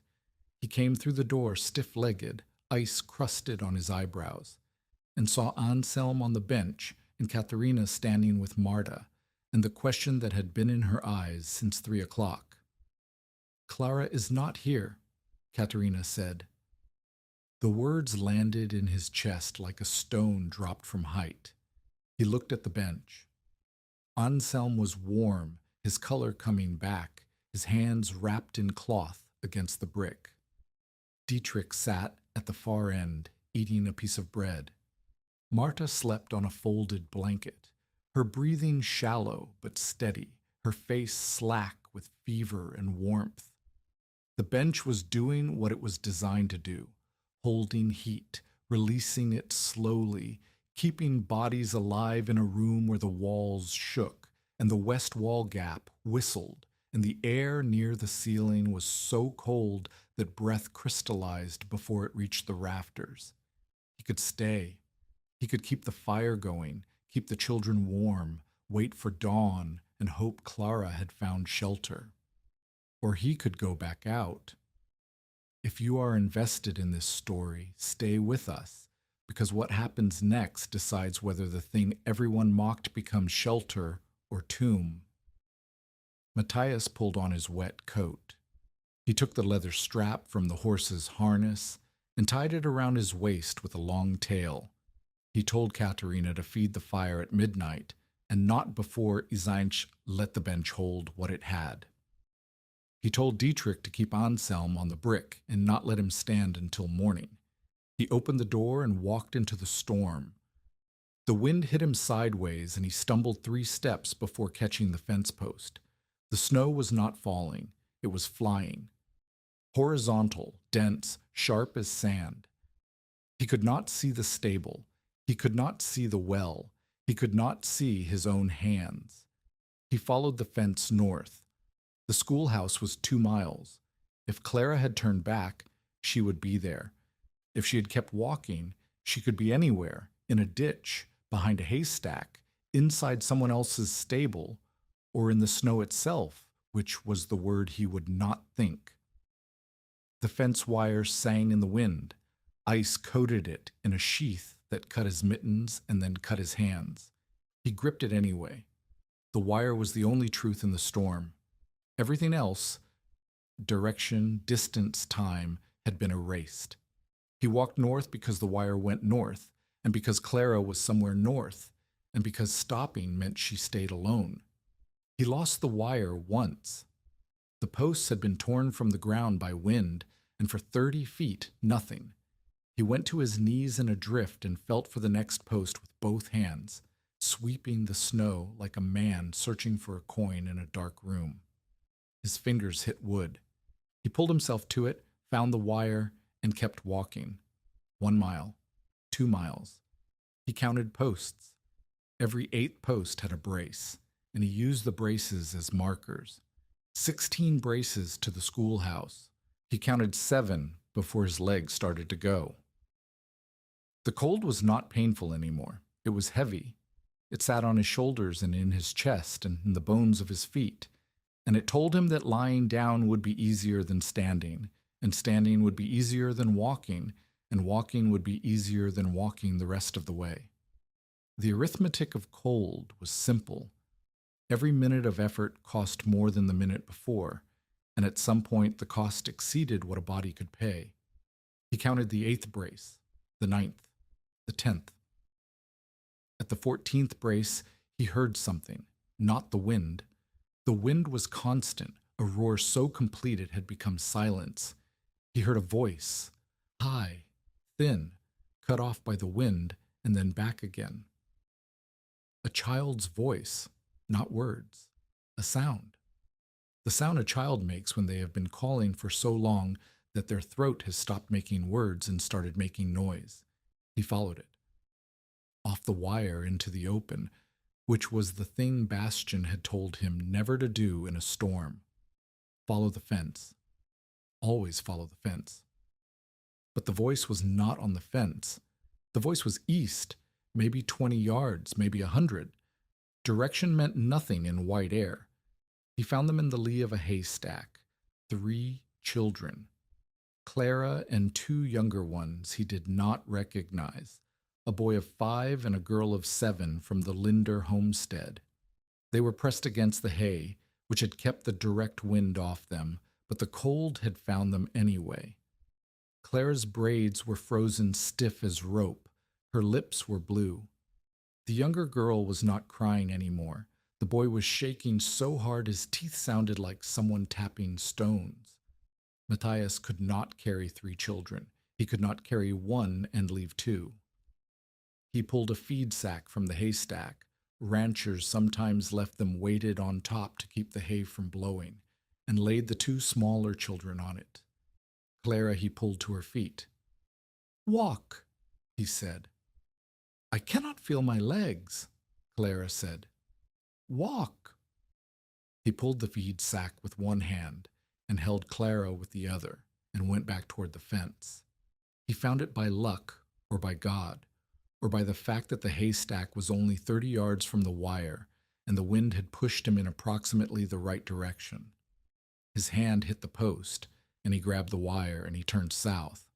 2 miles back, 3 children, a feed sack, wire that cut through leather, wind that pushed them backward with every step forward. He counted braces. 14, 13, 12. At the 10th brace, Clara fell. He picked her up. She fell again at the 9th. He put her on the sack with the other two and pulled all three, which was heavier than any load he had pulled as a cooper or a brick hauler or a man.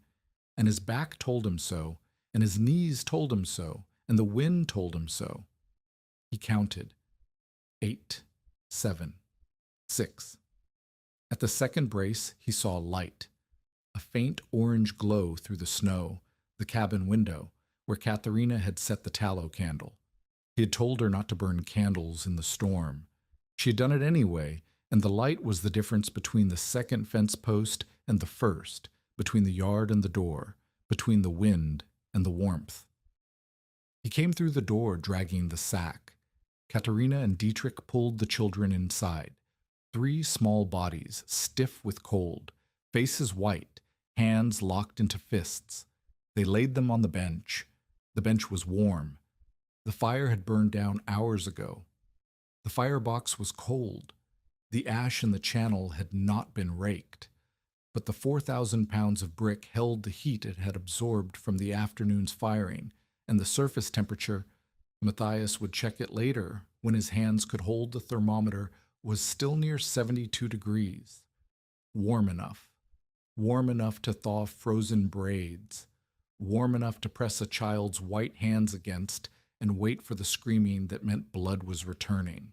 Warm enough to lay a feverish baby beside a frostbitten sister and know that the brick beneath them was doing what it had done every night since the 3rd of November, holding heat, giving it back slowly, keeping bodies alive. Bastian arrived an hour later. He had followed the fence line from his dugout, half a mile south, and he came through the door coughing and shaking and half frozen himself. But his hands were steady. He went to the bench, not to the people. He checked the firebox. Cold. He checked the clean-out stone, pulling it out a finger width and holding his hand over the gap. He felt suction. The channels were still pulling. The draft was alive even without fire. He looked at the chimney joint. Dry. No condensation. No frost. No sign that the wind had pushed exhaust backward. He looked at Katharina and said, "Put the smallest children on the bench. The brick will do more than blankets." She already had. The night was long, and it was loud. The wind reversed twice, slamming the cabin from the south and then from the west, and each time the chimney shuddered, and the draft wavered, and Matthias watched the firebox door for smoke. None came. The system held because the system had been built to hold, the chimney tall, the joints buttered tight, the turn smooth, the clean-out sealed, the air space between masonry and wood packed with sand. Every lesson Bastian had taught applied to every brick Matthias had laid. Katharina fired the bench once more at midnight. A small fire, 2 splits, a manure block, dry kindling.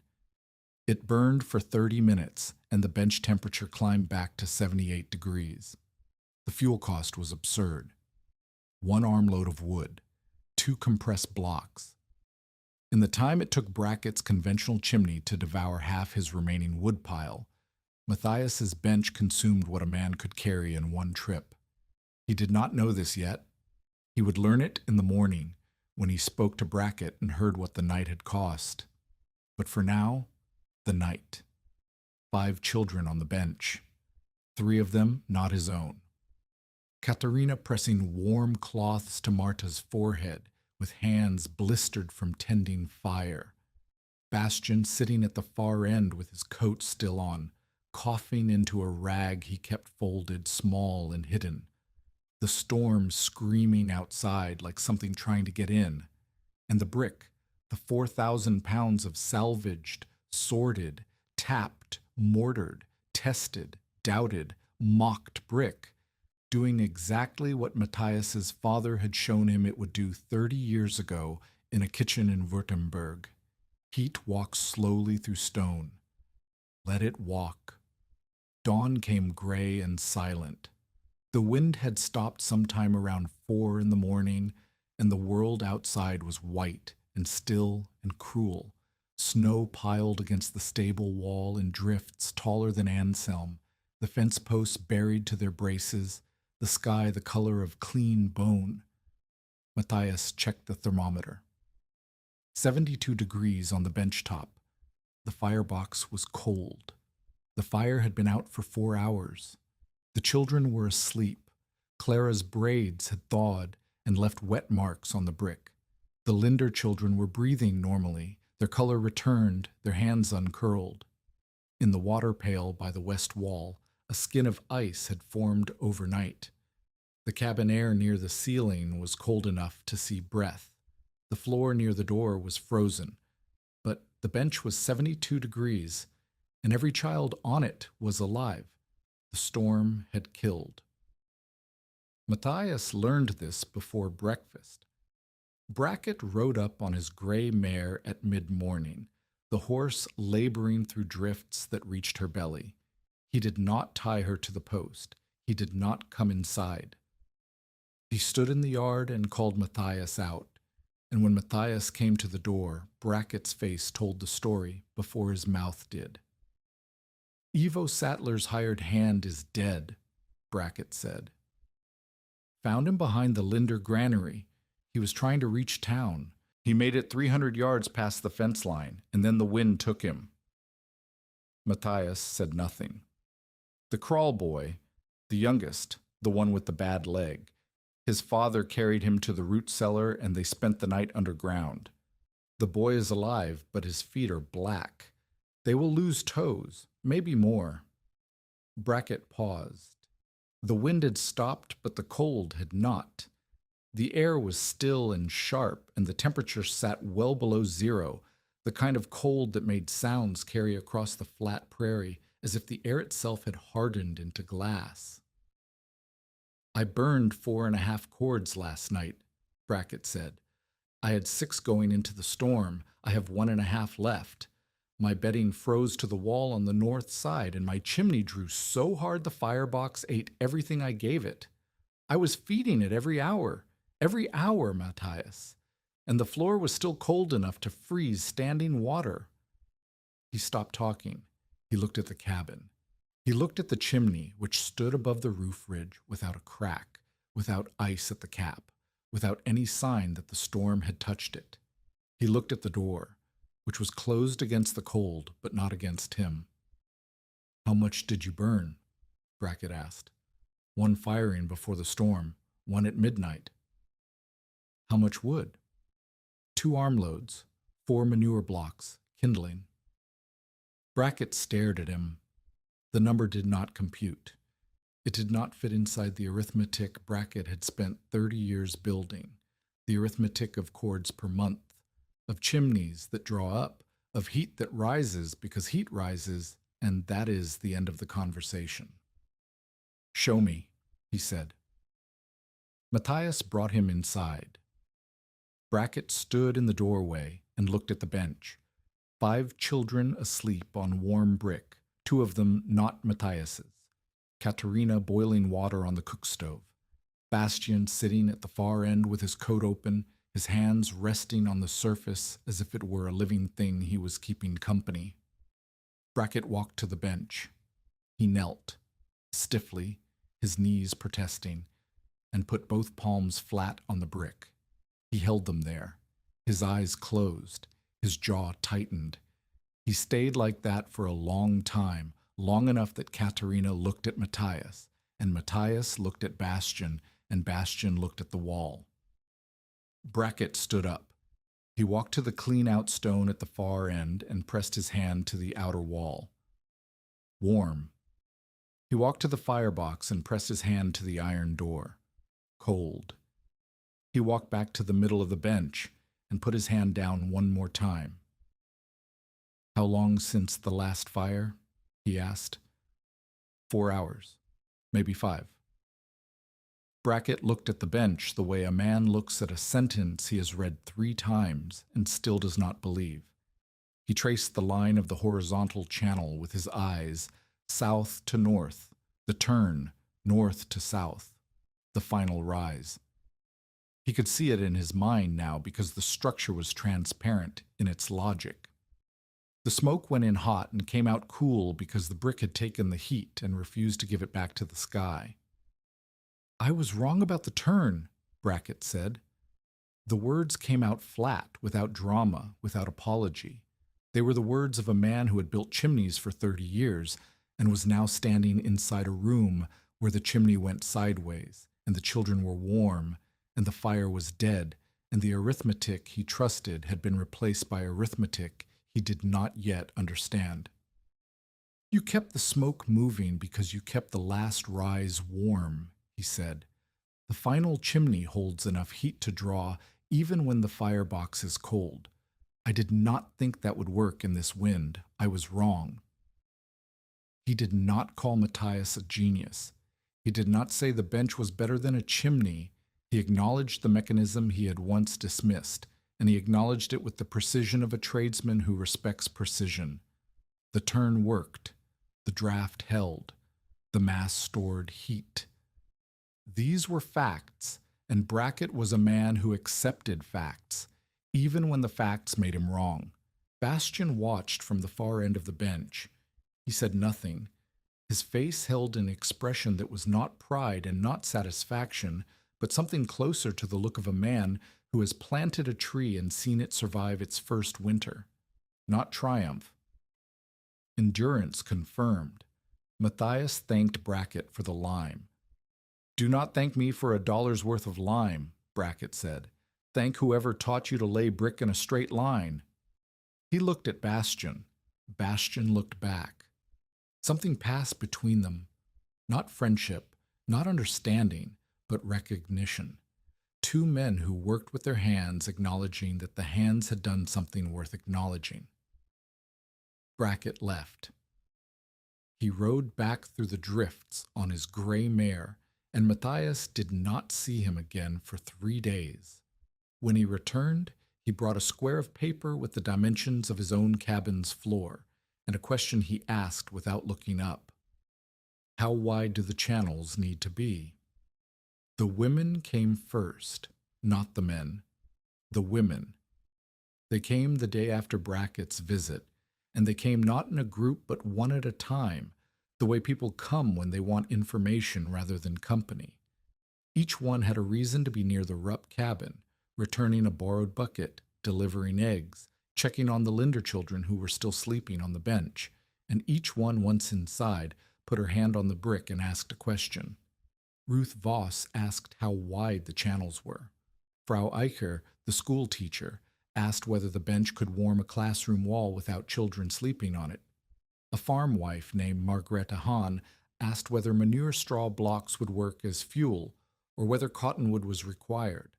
A young mother named Dorte Kessler, whose husband was still digging out the stable, asked how much brick was needed and where it could be found. Matthias answered each one. He opened the clean-out stones and let them look inside. He showed them the firebox, the iron door, the channel entrance. He explained the turn. He drew the cross-section on a piece of board, the two channels stacked, the dividing wall between them, the clean-out at each end. He told them the mortar ratio. He told them the measurements. He told them the rules. And he told them the warning, because Bastian had taught him that the warning came first. Do not copy the shape, Matthias said. Copy the draft. If the draft is right, the shape will work. If the draft is wrong, no shape will save you. Ruth watched him teach. She stood by the door with her arms crossed and her head tilted the way it tilted when she was deciding something, and when the other women had left, she stayed. I want to build one, she said. I will help you. No. Ruth shook her head. I want to build one myself. I want you to stand beside me while I lay the first stones. I want to understand why it works, not just that it works. Matthias looked at her. She was not asking for charity. She was not asking for a man to fix her problem. She was asking to be taught, the way Bastian had taught Matthias, through action, through correction, through the slow accumulation of understanding that came from hands in mortar and ears on brick. Bastian should teach you, Matthias said. He is better than I am. Bastian is sick, you know that. He did know. He had known since Christmas dinner when the blood on the rag told him what Bastian's cough had been saying for months. The old man's lungs were failing. Decades of kiln dust, brick dust, morite, coal smoke, the price his trade had charged for all those years of mastery. Bastian could still teach, but he could not work. He could still point with his stick, but he could not kneel beside a foundation and lay the first course. Then I will stand beside you, Matthias said. Ruth nodded once. She left. She came back 2 days later with a hand cart full of brick she had hauled from the abandoned kiln site herself, and she had sorted them by sound, tap, and listen, ring, and thud, just as Matthias had done. And she had gotten it mostly right. 3 of the 40 bricks were soft. Matthias pulled them without comment, and Ruth replaced them without complaint. She began her bench in the second week of February. It was smaller than Matthias's, 10 feet long, 4 feet wide, because her cabin was smaller, but the principles were the same. Firebox at one end, horizontal channel, turn, second channel, final rise. Clean-out stones at both ends. Mortar mixed to Bastian's ratio. Every joint buttered full. Matthias stood beside her. He corrected her level twice. He made her relay a brick that had a hairline crack. He checked her turn with a candle at the clean-out seam and saw the flame bend inward. You have draft, he said. Ruth lit the first fire herself. The smoke pulled, the bench warmed. Her boys, Dietrich, the 14-year-old who had carried Anselm through the blizzard, and his younger brother Emil, slept on warm brick that night for the first time. Ruth did not thank Matthias. She said, the turn is the hard part. And Matthias said, that is what Bastian told me. And that was the end of it. 2 people who understood what they had built and why it mattered and did not need to decorate the understanding with sentiment. The comparison made itself visible without anyone calculating it formally. During the January storm, Brackett had burned nearly 4.5 cords of cottonwood in his conventional fireplace to keep his cabin habitable. His bedding still froze to the north wall. His floor was ice by morning.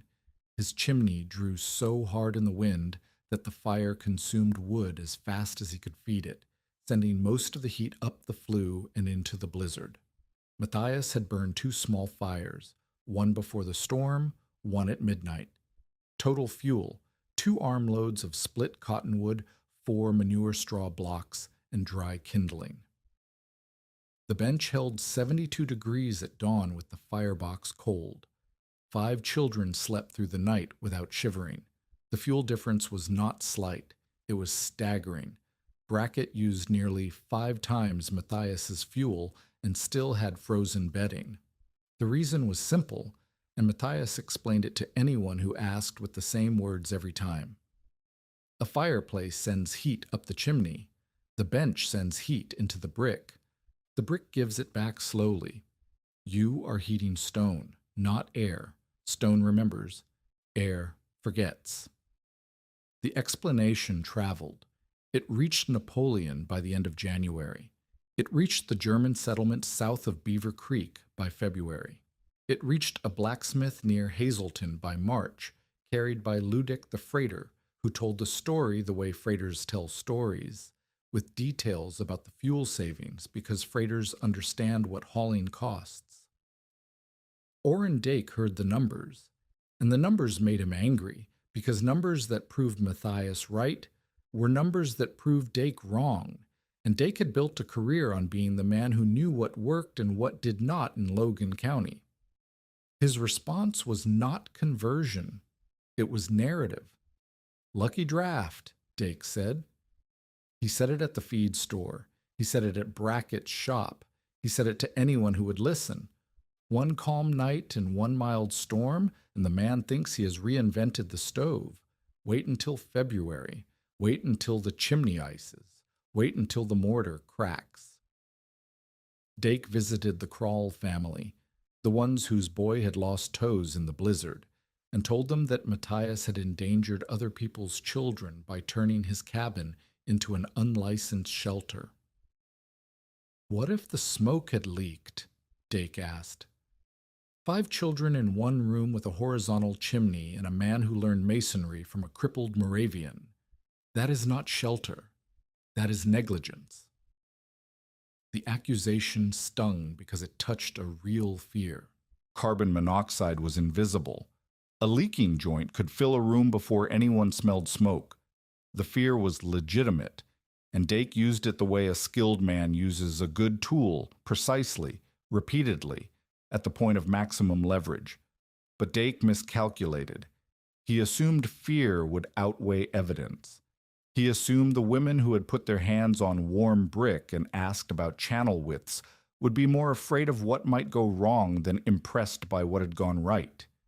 He assumed the community would choose his authority over Matthias's results.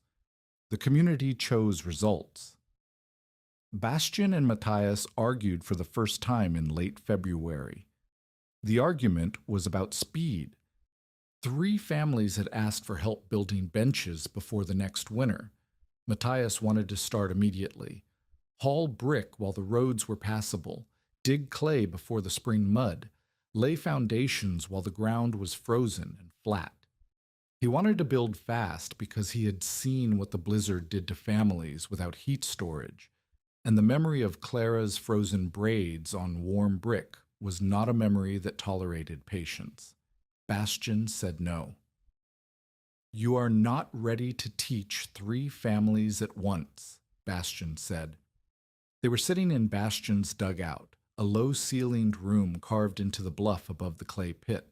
The walls were packed earth reinforced with railroad ties.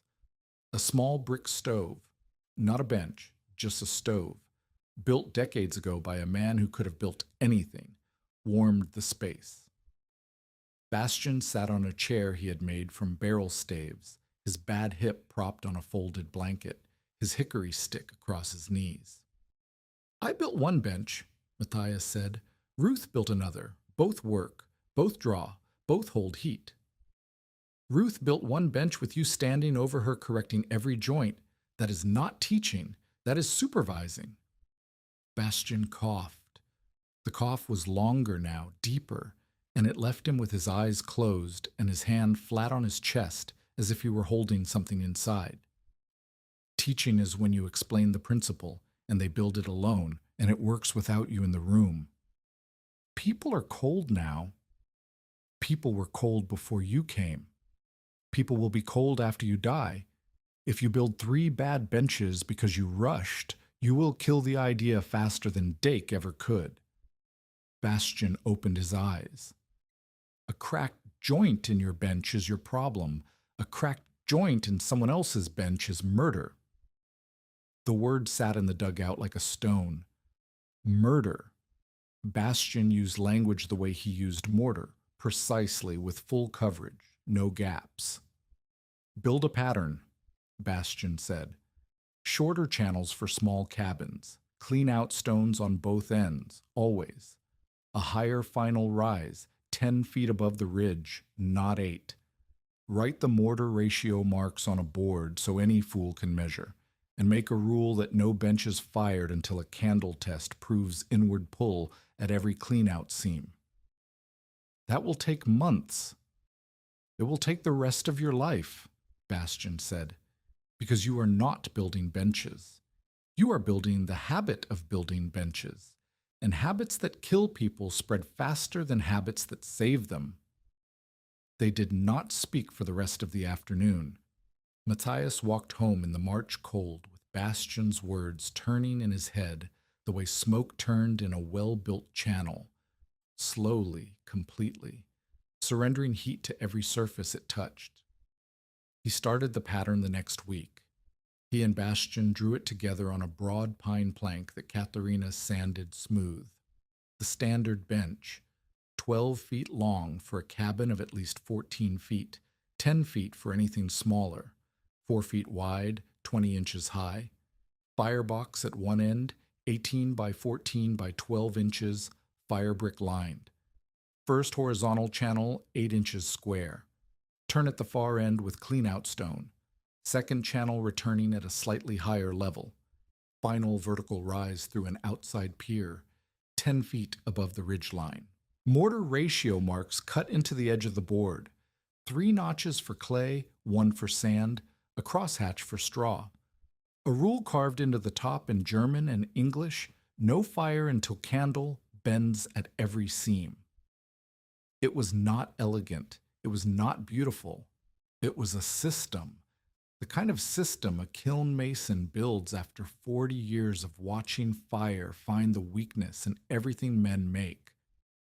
If this story reminds you why preparation matters, share it with someone who needs to hear it. Bastian's cough worsened through March. The blood on the rag was no longer hidden.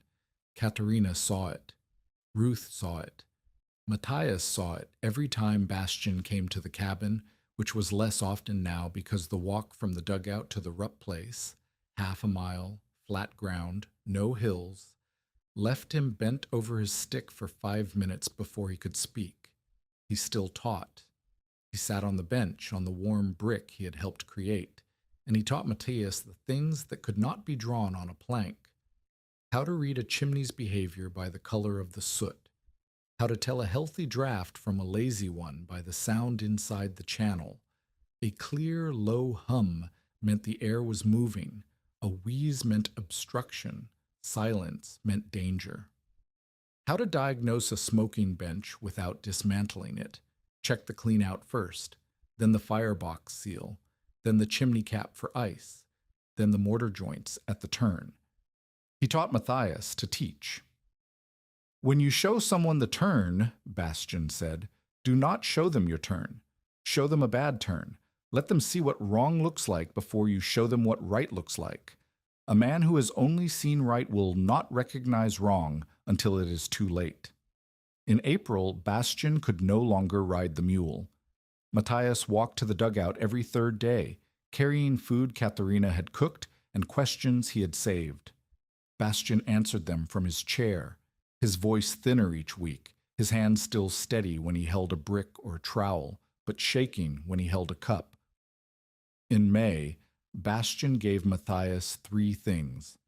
His mason's line, a braided cord, black with decades of soot, with a plumb bob at one end worn smooth by 10,000 drops. His measuring rod, a hickory stick 3 feet long, marked with notches for every dimension a stove builder needed. Firebox depth, channel width, mortar joint thickness, chimney rise. And his warning. When people praise the warm brick, Bastian said, ask where the smoke goes. Matthias took the line and the rod and the warning, and he understood that the warning was the most valuable of the 3 because the line would wear out and the rod would break, but the warning would outlive all of them. Bastian Krantz died on the 14th of June, 1888. He died in his dugout, in his barrel-stave chair, with his hands on the armrests and his face turned toward the opening where the morning light came in. Matthias found him when he came with the 3rd day food. The stove was cold. The dugout was warm from the June sun. A horsefly circled the room in slow arcs, the only sound. Matthias sat with him for an hour. He did not pray. He did not speak. He sat on the packed earth floor with his back against the wall and his hands on his knees, and he let the silence do what silence does when a teacher dies and the student is not finished learning. He buried Bastian on a low rise above Beaver Creek. In a grave he dug himself with Bastian's own spade. He set a brick from the first bench, a fire brick, one of the kiln center bricks that rang when tapped, into the mound of earth above the grave. Ruth came. Katharina came with the children. Brackett came and stood at a distance and removed his hat. No one else came because Bastian had lived alone and worked alone, and the people he had taught in his life were scattered across 2 countries and 1,000 miles of railroad grade. The brick sat on the mound like a small, square headstone. It would weather. It would crack. It would eventually crumble back into the clay it had come from. But for now it rang when Matthias tapped it with his knuckle, and the ring carried across the creek bottom and came back as an echo that sounded like an answer to a question no one had asked aloud. Heat walked slowly through stone. Let it walk. The secondary crisis arrived in November of 1888, and it arrived wearing Orrin Dake's fingerprints.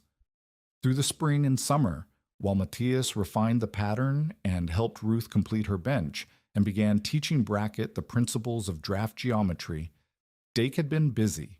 He had hired 2 laborers, men who could lay common brick for foundations and walls, but who had never built a flue channel or calculated draft, and set them to building what he called warming benches for 3 families who had asked Dake for help because Dake was the feed store partner, and Dake was the man you asked when you needed something done in Logan County.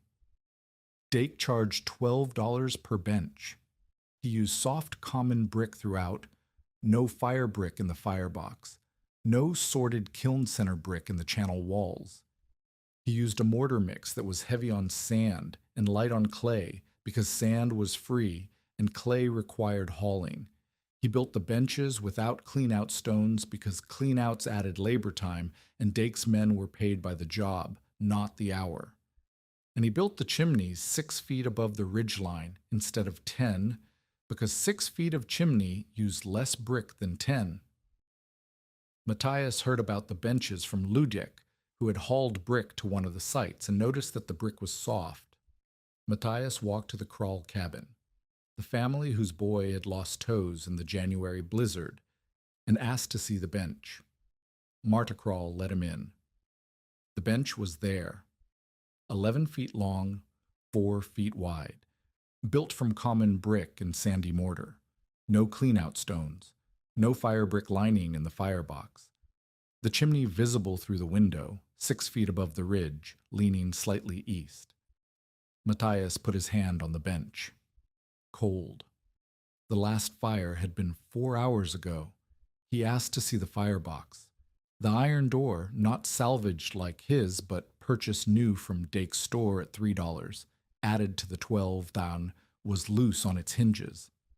The firebox interior was already spalling, the common brick flaking under repeated heating. Ash coated the channel entrance, and without a clean-out stone, the ash had nowhere to go but deeper into the horizontal run. He asked Marta Krall if the bench smoked. "Sometimes," she said, "when the wind comes from the north." "How often?"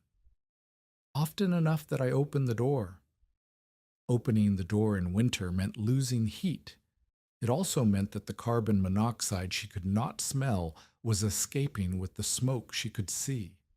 The times she did not open the door, the times the smoke was faint, the times it seemed like nothing, those were the dangerous times.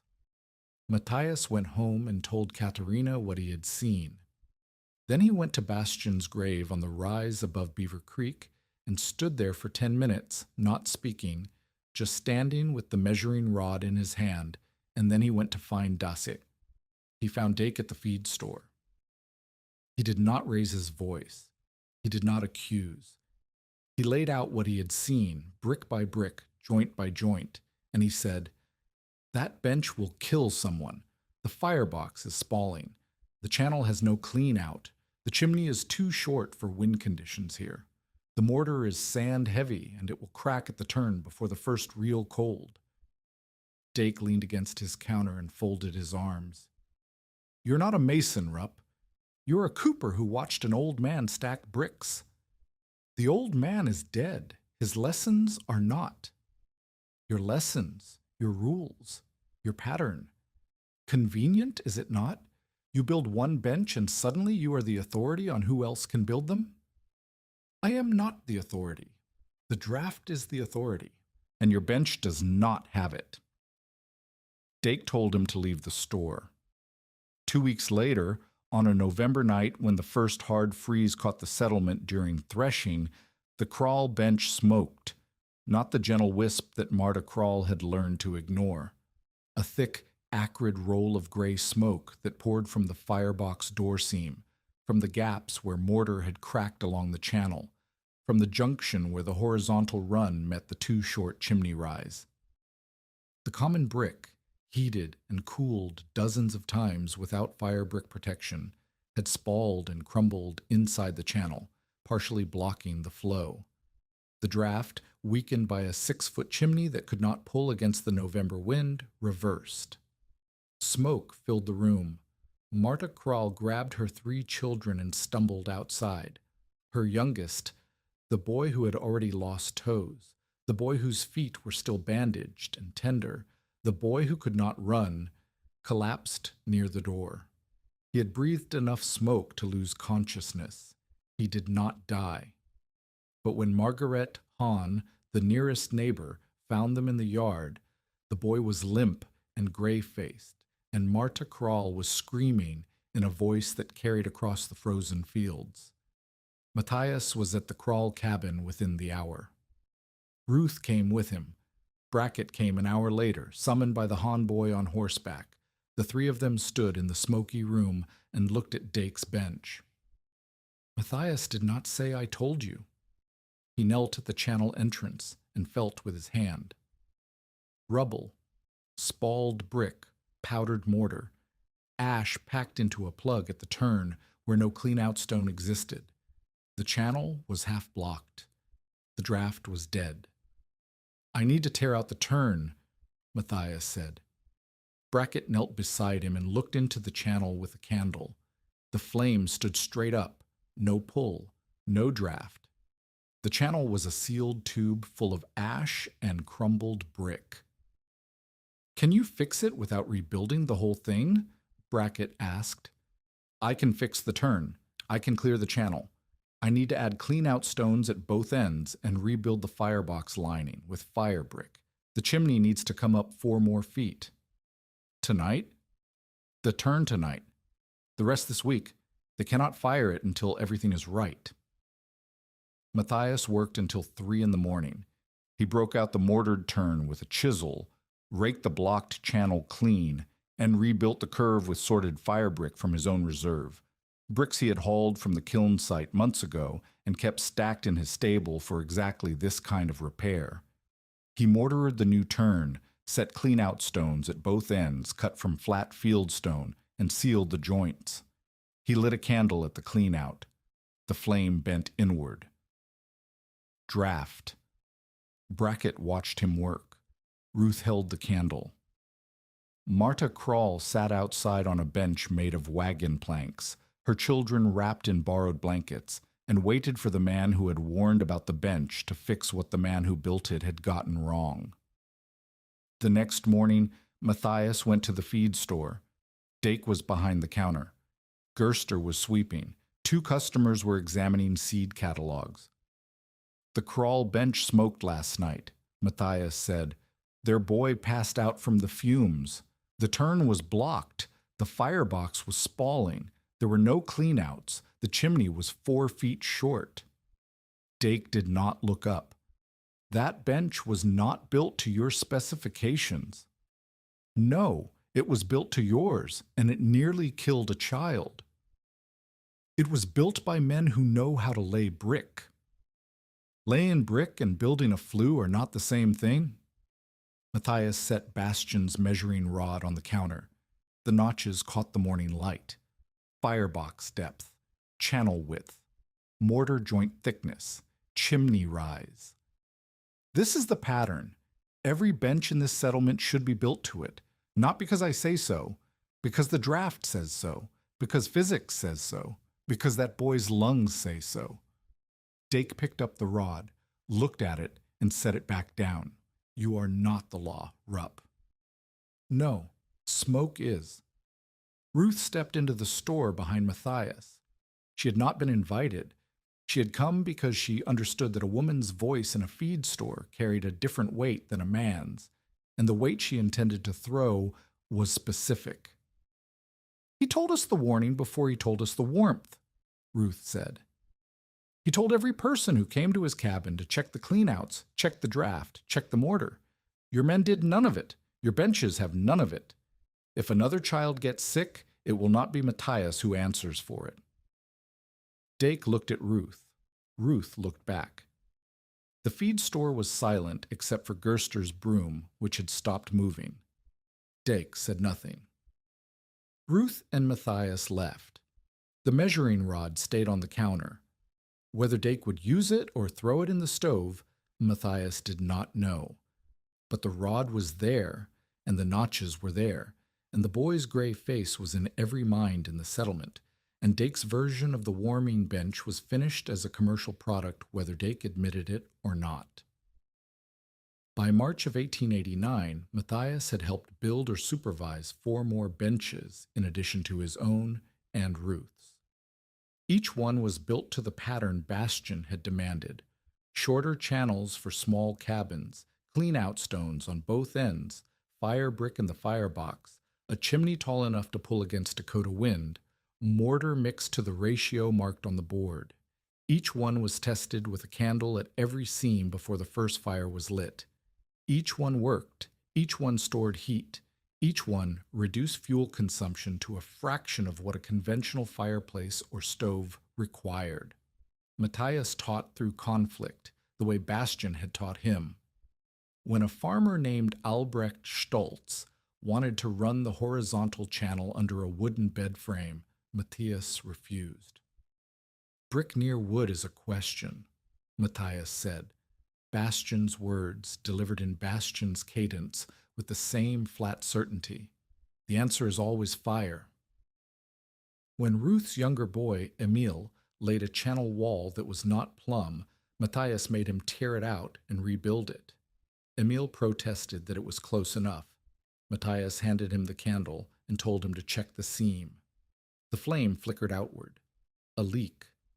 The wall was a 1/4 inch off plumb, and the 1/4 inch had opened a gap in the mortar joint that smoke would find on the first firing. Emil rebuilt it. He did not complain again. When Frau Eicher asked about a masonry heater for the schoolhouse, Matthias designed a wall heater instead of a bench, a vertical masonry mass built against the interior wall, with internal channels that routed smoke through a zigzag path before exiting through a chimney. The children would not sleep on it.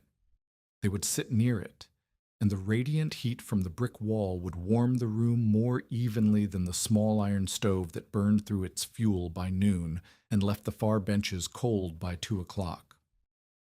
The schoolhouse heater was built by Matthias and Brackett together. It was the first time they worked side by side, and the partnership was not smooth. Brackett understood carpentry and chimney construction. He did not understand horizontal flues or heat storage. He laid brick the way he laid chimney brick, fast, efficient, with joints that were tight but not buttered full. "Butter it," Matthias said. "The joint is solid." "The joint is tight. Solid and tight are not the same thing. Tight keeps water out. Solid keeps smoke out." Brackett relayed the brick. He did not argue. He had stood in Matthias's cabin on the morning after the blizzard and put his hands on warm brick while his own house was cold, and that experience had rewritten enough of his arithmetic that he could accept correction from a man he had once told to buy more firewood. The schoolhouse heater was fired on a Saturday morning in March. The teacher and 6 children watched from the benches. Matthias lit the fire. The smoke pulled into the channel and the brick wall began to warm. By afternoon, the far benches, the ones nearest the door, the ones that had been cold all winter, were warm enough that children took off their coats. Frau Eicher put her hand on the brick wall and held it there the way Brackett had held his hands on the bench. Her eyes were not calculating. They were remembering every morning she had watched children sit shivering with their coats buttoned to the throat, learning nothing because cold occupied every thought, and she was seeing the end of that. "Every Friday," she said. "The children will check the cleanouts every Friday before they leave." "Good," Matthias said. Bastian would have said the same. She did not know Bastion, but the habit of checking, the discipline of maintenance, the assumption that what works today must be proven to work tomorrow, that was Bastion's legacy, passed through Matthias's hands into a schoolteacher's rules, and from there into the fingers of children who would grow up knowing that a warm room was not a gift, but a responsibility. The settlement was changing, not dramatically, not all at once, but the language was changing.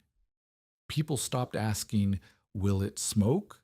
and began asking, "Where is the clean out?"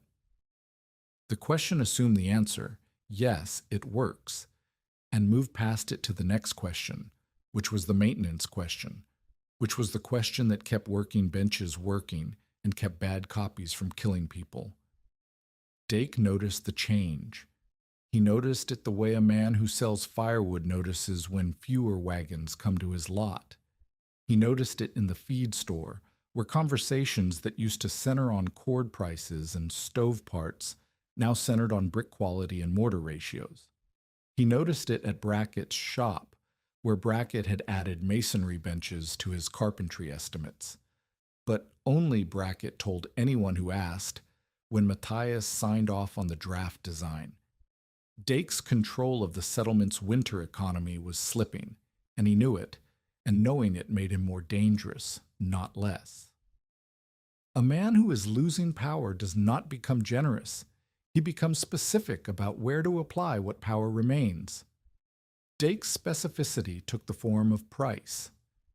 He bought brick from the abandoned kiln site, hauled it with his own wagons, stacked it in his store yard, and priced it at triple what it cost him to haul.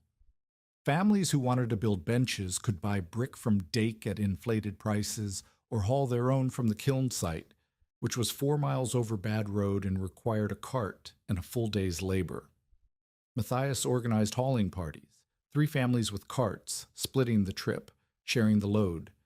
Dake saw the carts pass his store and said nothing. But he began telling new settlers, the ones arriving on the spring freight, the ones who had not yet heard the story of the January blizzard, that the RUP benches were experimental, untested over multiple winters, and built by a man with no formal training.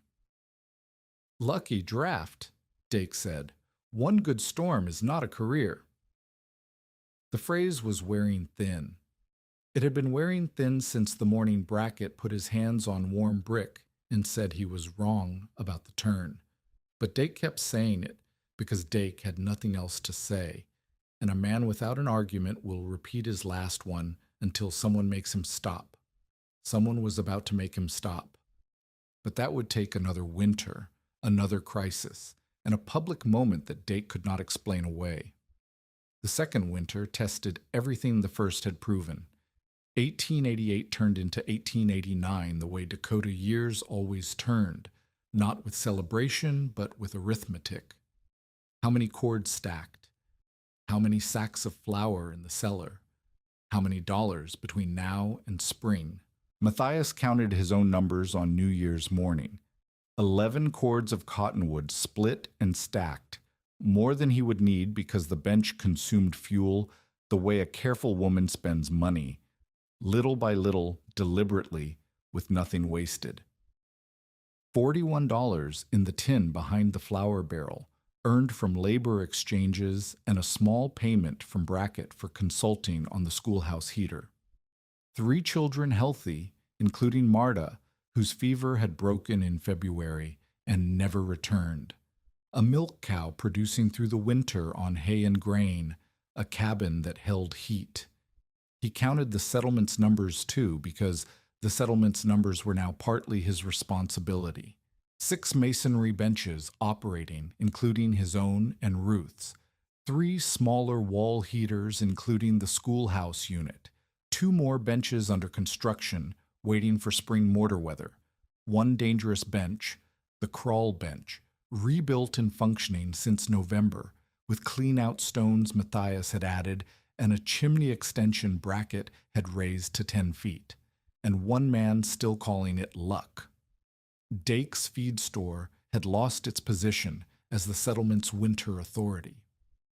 For 6 years, Dake had been the man who sold stove parts, chimney pipe, and firewood, and the man who knew which families would make it through the cold and which would sell back their claims in March. That knowledge was power, and that power was profit. A family that Dake predicted would fail often did fail, because Dake controlled the credit that might have saved them, and the failure proved his prediction, and the claim came back to him at a discount. Matthias had broken the cycle not by confronting Dake's business, but by making it irrelevant. A family with a masonry bench did not need 6 cords of firewood. They needed 2, maybe 3, supplemented with manure straw blocks and twisted hay that cost nothing but labor. A family with a masonry bench did not need a new chimney every 3 years because their existing chimney drew cleanly and their mortar held. A family with a masonry bench did not come to Dake in January with desperate eyes and a willingness to sell at any price. Dake understood this the way a storekeeper understands a competitor, not as an enemy, but as an erosion. Each bench Matthias helped build was a family Dake could not squeeze. Each family that hauled its own brick from the kiln site was a customer Dake lost twice. Once for the brick he had stockpiled, and once for the firewood they no longer needed in quantity. By January of 1889, Dake had stopped saying "lucky draft." He had replaced it with something more dangerous: silence. He no longer mocked Matthias at the feed store. He no longer sent Gerster to spread warnings about carbon monoxide. He simply stopped talking about the benches entirely, as if by refusing to acknowledge them he could make them disappear. The silence worried Matthias more than the mockery had. A man who argues can be answered. A man who goes quiet is planning.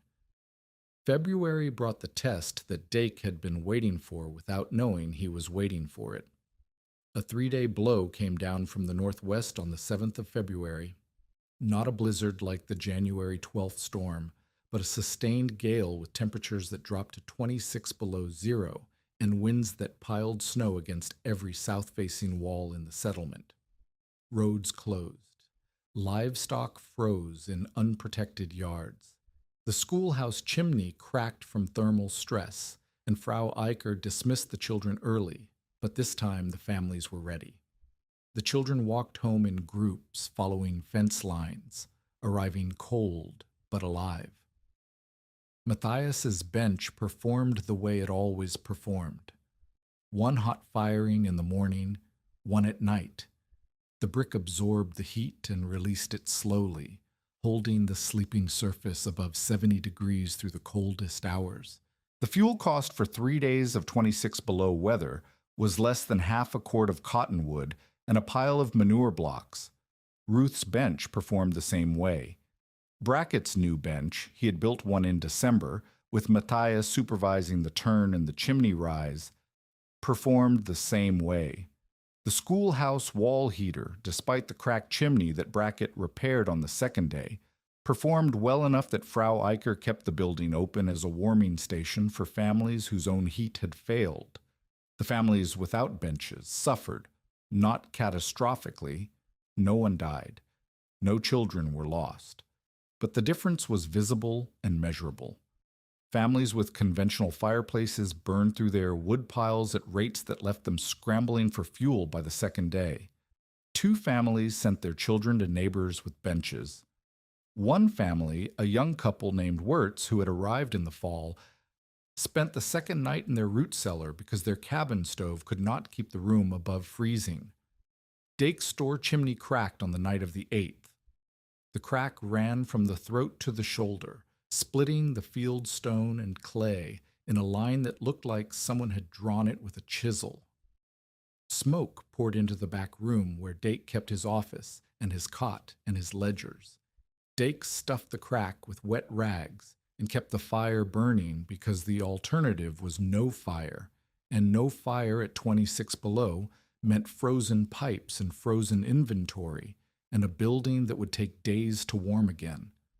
By midnight, the rags had dried and the smoke was back. Dake opened the back door.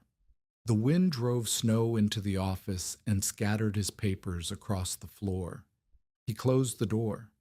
He sat in the smoke for an hour, breathing shallow, his eyes watering, his throat raw. At 2 in the morning, he made a decision that cost him more than money. He put his niece and nephew, his dead sister's children, 12 and 8, who lived with him above the store, into their coats and walked them through the storm to Ruth Voss's cabin. 1/2 mile. The snow was thigh-deep in the drifts, and the wind was strong enough to stagger a grown man. He carried the 8-year-old on his back and held the 12-year-old's hand, and he followed the fence line because Matthias's method, follow the fence, always follow the fence, had spread through the settlement the way the bench pattern had spread, as knowledge that belonged to everyone because one man had shared it freely. Ruth opened her door at 2:30. Dake stood in her doorway with 2 children and a face that looked like it had been scraped with sandpaper, red, raw, sheeted with ice crystals in his beard. Behind him, the storm roared. Ruth did not say a word. She took the children inside and laid them on the bench. The brick was warm, the firebox was cold. The room was comfortable. Dake's niece and nephew fell asleep within minutes, their bodies sinking into the warmth the way bodies sink into water, gratefully, completely, without resistance. Dake stood by the door. He did not sit on the bench. He did not take off his coat.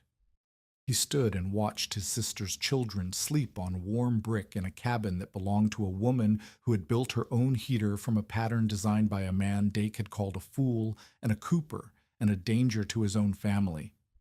Ruth poured coffee. She handed it to Dake. He drank it standing up. "How much do I owe you?" he asked. "Nothing. I will pay." "You will not." Ruth sat at her table and looked at him with the same level gaze she had used in the feed store when she told him that Matthias had given the warning before the warmth. "You will thank Matthias." "I am thanking you. I did not design the bench. I did not teach the turn. I did not bury the man who taught the turn." She paused. The coffee steamed between them. "Your chimney cracked because chimneys crack. That is not your fault. But those benches you sold, the ones without cleanouts, the ones with soft brick, those were your fault. And the crawl boy's lungs are your fault. And the fact that you are standing in my cabin at 2 in the morning instead of in your own bed is your fault, because you could have built a proper bench 6 months ago, and you chose not to, because admitting Matthias was right would have cost you something you were not willing to pay." Dake set down the cup. His jaw worked. His eyes were wet, and not from the smoke. "I sold him a bad house," Dake said. The words came out hoarse, half swallowed. "I sold him a bad house and called him a fool for improving it." It was not an apology. It was not a conversion. It was the sound of a man who had run out of room to stand anywhere except on the truth, and the truth was cold and hard, and shaped exactly like the facts he had been denying since October of 1887. Ruth did not respond. She let the words sit in the warm room the way Matthias had let Brackett's admission sit, without commentary, without celebration, without the false generosity of saying it did not matter. It mattered. It mattered to the crawl boy whose lungs still hurt in cold air. It mattered to the families who had taken Dake's word over Matthias's warning. It mattered to Bastian, who was dead and could not hear it. Dake left at dawn. He walked his niece and nephew back to the store through snow that was already firming into a crust under clear skies. He did not stop at the Rupp cabin. He did not seek Matthias out.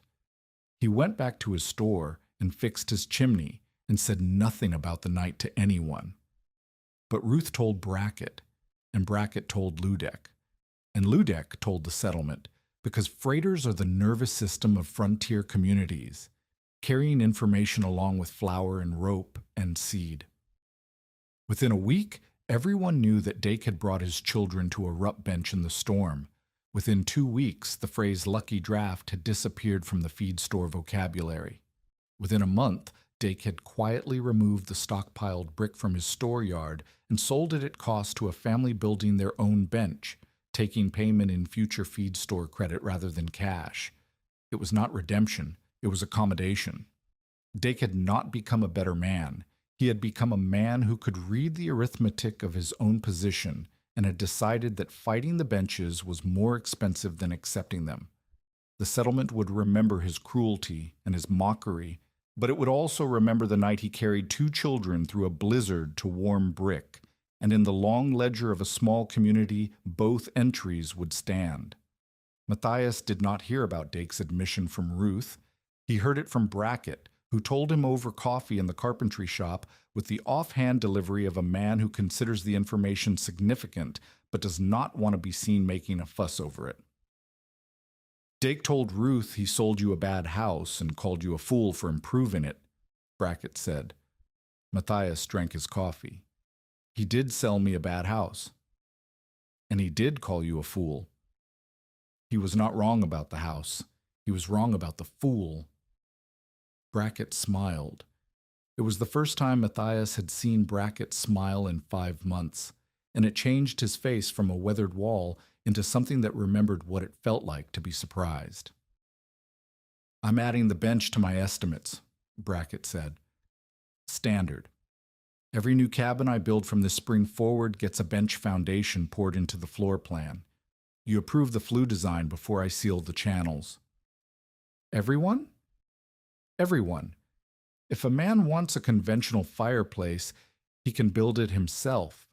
I will not set another chimney that sends half the heat to heaven when the bench keeps it in the room. Matthias set down his cup. The arrangement was not charity. It was not friendship. It was a business decision made by a tradesman who had accepted new information and adjusted his practice accordingly. Brackett would build the cabins. Matthias would design the flues. The community would get heat that stayed where it belonged. Bastian would have insisted on checking every cabin himself, Matthias said. Bastian is not here. You are. Then I will check every one. Brackett nodded. The partnership was sealed, not with a handshake or a contract, but with an agreement between 2 men who worked with their hands and understood that the work was the contract and the hands were the signature. Spring of 1889 brought new settlers and new questions and a territory that was about to become a state. North Dakota's statehood arrived on the 2nd of November, 1889, and with it came a sense of permanence that the frontier had not previously offered. Claims were no longer gambles. They were property. Cabins were no longer shelters. They were homes. And the masonry bench, the horizontal flue bed that Dake had called a coffin and Brackett had called impossible, and Ruth had called foolish and Bastian had called a Kachelofen laid flat, was becoming part of the way people built.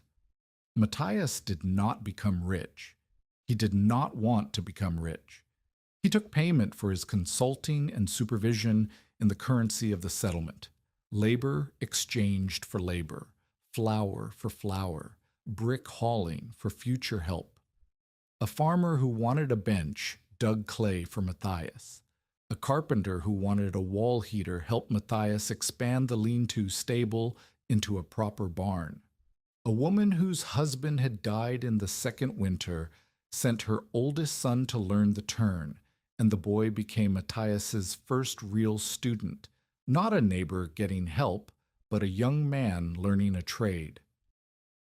Katerina kept the ledger. She titled it Work Given, Work Owed, and she maintained it with the same precision she applied to everything: the flour supply, the children's clothing, the firing schedule for the bench. The ledger became the record of the community's transformation, entry by entry, name by name. A cord of cottonwood given to the Hahn family. 2 days of hauling received from Albrecht Stoltz, a sack of seed received from the Wertz couple.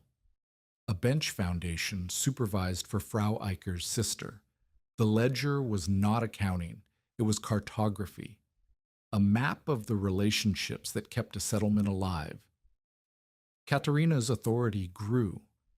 She became the keeper of rules, the enforcer of discipline, the woman who knocked on doors in October and asked whether the cleanouts had been checked.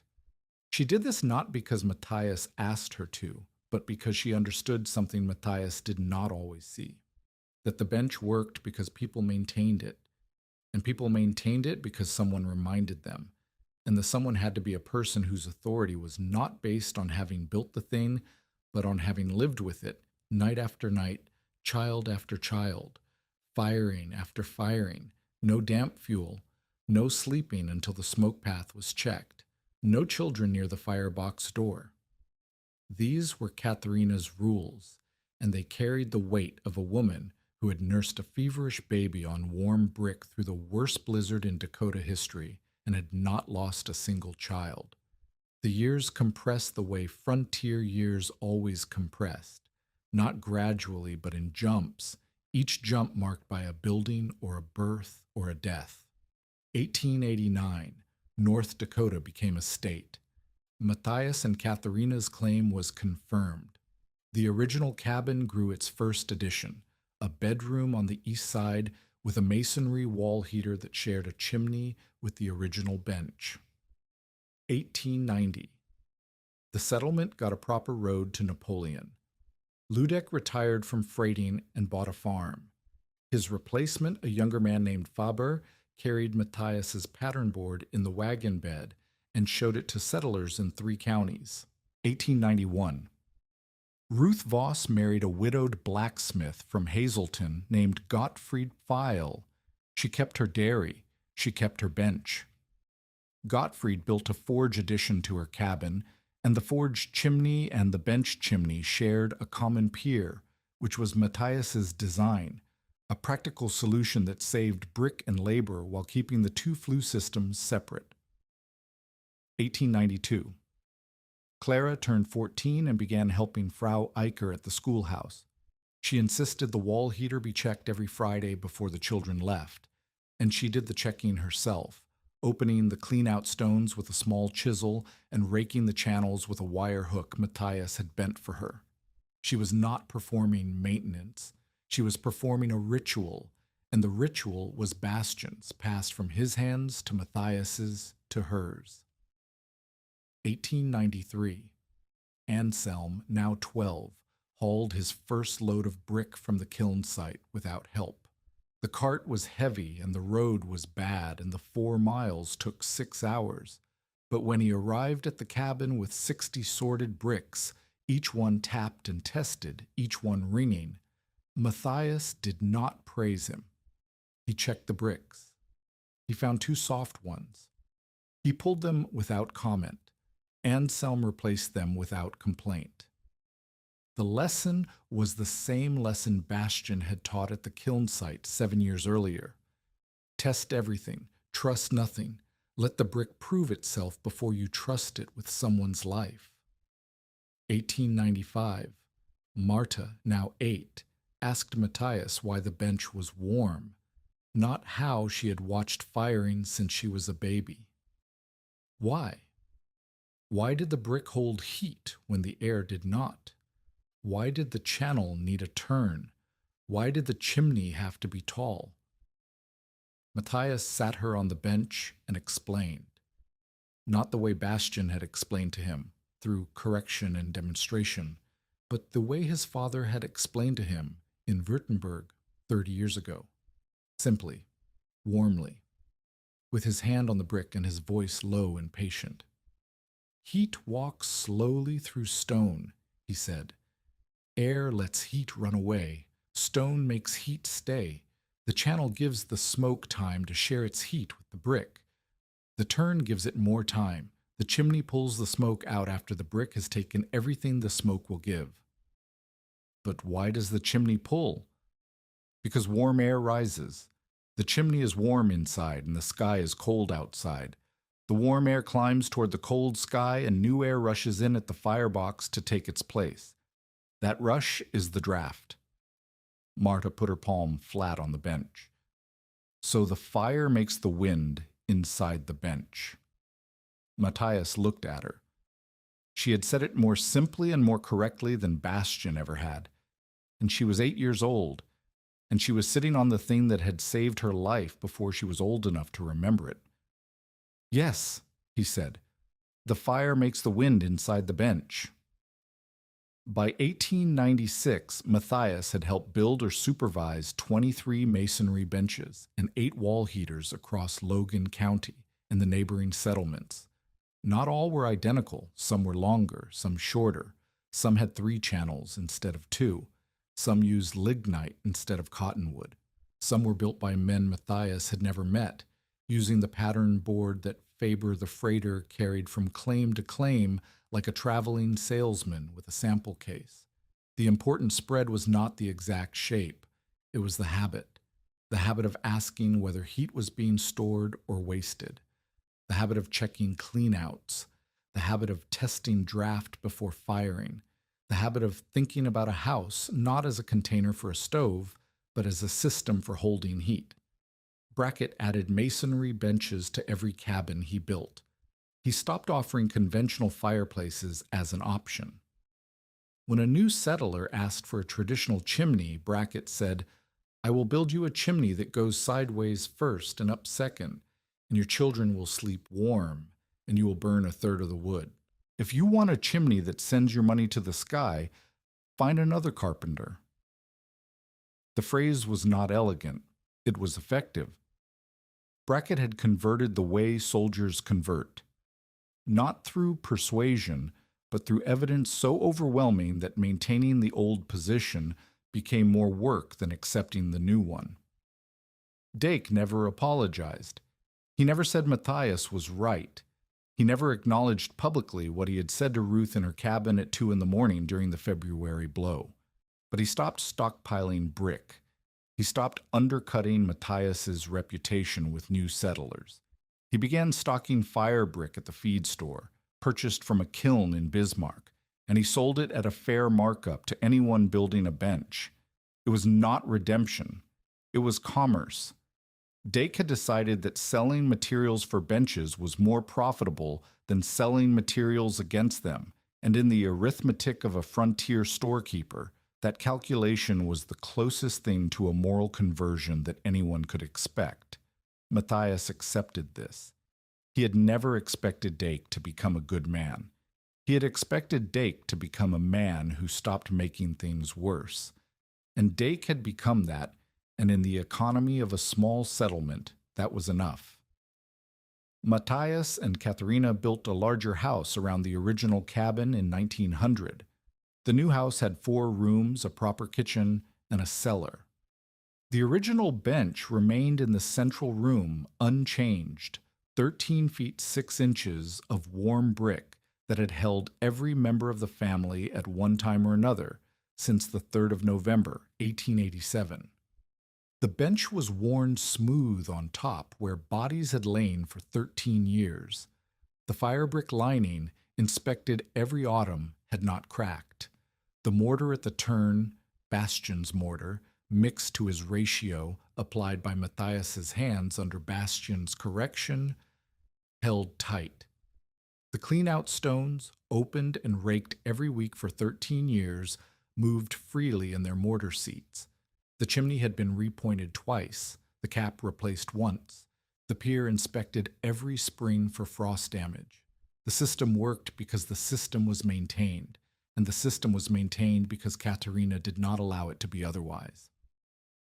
Clara became a teacher. She took over from Frau Eicher in 1901 and taught at the sod schoolhouse for 11 years. She insisted the wall heater be checked every Friday. She taught her students to tap a brick and listen for the ring. She taught them the mortar ratio, 3:1 straw, sasai, and the candle test. She did not teach them to build benches. She taught them to think about heat the way Bastian had thought about heat, as a force that could be captured, stored, and released, but only by people who respected it enough to do the work of capturing it correctly. Anselm became a farmer. He built his own bench when he married in 1904, using brick he had hauled from a new kiln site near Hazleton, and mortar he had mixed himself. Matthias supervised the turn. It was the last turn Matthias supervised because his hands were beginning to stiffen and his knees protested the kneeling, and his eyes could no longer read the mortar joint in the dimness of a channel interior. But the turn was right. The candle bent inward. The draft held. Marta grew into a quiet young woman who never lost the childhood habit of pressing her palm flat against warm brick as if it were a living thing she was listening to. She married a railroad surveyor in 1909 and moved to Bismarck, and the first thing she asked about the house they rented was whether the chimney went straight up or sideways. It went straight up. She wrote to Matthias and told him so, and he wrote back a single line. "Then the chimney is stealing supper from your room." Matthias Rupp died on the 12th of March, 1914. He was 60 years old. He did not die in a dramatic accident or a blizzard or a fire. He died on a Tuesday evening, sitting on the bench in the central room of the house he had built around the cabin he had bought from a dead man's claim for $41. The bench was warm. The fire had gone out an hour before. Katerina found him with his hands resting on the brick, palms down, fingers spread, the same way she had rested her own hands on the night of the first firing 26 years earlier. She did not move him immediately. She sat beside him on the warm brick and held his hand, and the bench held them both the way it had always held them, steadily, without complaint, giving back the heat it had been given. He was buried on the rise above Beaver Creek, beside Bastian Kranz, in a grave marked with a field stone and a fire brick set into the mound. Brackett came, older now, slower, his gray mare replaced by a wagon. Ruth came with Gottfried. Clara came from the schoolhouse. Anselm came from his farm. Marta came from Bismarck. Ludeck came from retirement. Even Gerster came without Dake, who had sold the feed store in 1906 and moved to Fargo. Katerina lived another 8 years. She kept Bastian's measuring rod above the kitchen door, where the soot marks on the hickory caught the light every morning. She kept the ledger, work given, work owed, in the drawer beside the flour tin. She kept the firing schedule, one burn at dusk, clean the ash on Saturday, check the mortar at the turn every October. She died in 1922 in the house Matthias had built around the bench. Matthias had built around the memory of his father's hand on warm tile in a kitchen near Ulm. The bench was warm when she died. It was warm in the morning when Clara came. It was warm in the afternoon when Anselm's children climbed onto it and fell asleep the way children fall asleep on surfaces they have trusted since before they could remember trusting anything. By the time Matthias was old, more than 24 households within a day's ride of Beaver Creek had built some version of the heat storage bench, though no two were identical. Some were longer, some were shorter. Some had 3 channels. Some had ceramic tile over the brick, a decoration that Matthias neither encouraged nor discouraged. The important spread was not the exact shape, but the habit of asking whether heat was being stored or wasted. Brackett's old phrase, "heat rises, smoke rises, chimneys go up," became a joke among children who had grown up sleeping on warm brick. But Matthias never let them mock Brackett cruelly. He said fear kept many families alive. Only pride made fear dangerous. Matthias and Katharina lived out their later years on the same claim near Beaver Creek, where they had arrived in October of 1887 with a trunk, a cow, and $39. The original cabin was swallowed by additions, but the first bench remained in the central room, its surface worn smooth where children and then grandchildren slept during storms. The fire brick at the firebox had darkened to the color of old iron. The clean-out stones had been opened and closed so many times that the mortar seats were polished. Bastion's measuring rod hung above the kitchen door, and the soot marks on the hickory were the closest thing the house had to a family portrait. He's building a coffin with a stovepipe in it. That was what Orrin Dake said on a Thursday afternoon in October of 1887, standing in a half-demolished cabin with chalk on the floor and a pile of broken stone against the wall. On the 12th of January, 1888, the sky turned gray-green and the wind drove snow sideways across every flat mile of Dakota territory, and a man who had never laid brick professionally pulled 3 frozen children onto a bench made of salvaged kiln brick and creek bank clay, and the brick held 72 degrees at dawn with the firebox cold and every child alive. Matthias Rupp did not build a coffin. He built a floor that remembered what the fire had taught it. The fire had gone out hours before, but the floor remembered.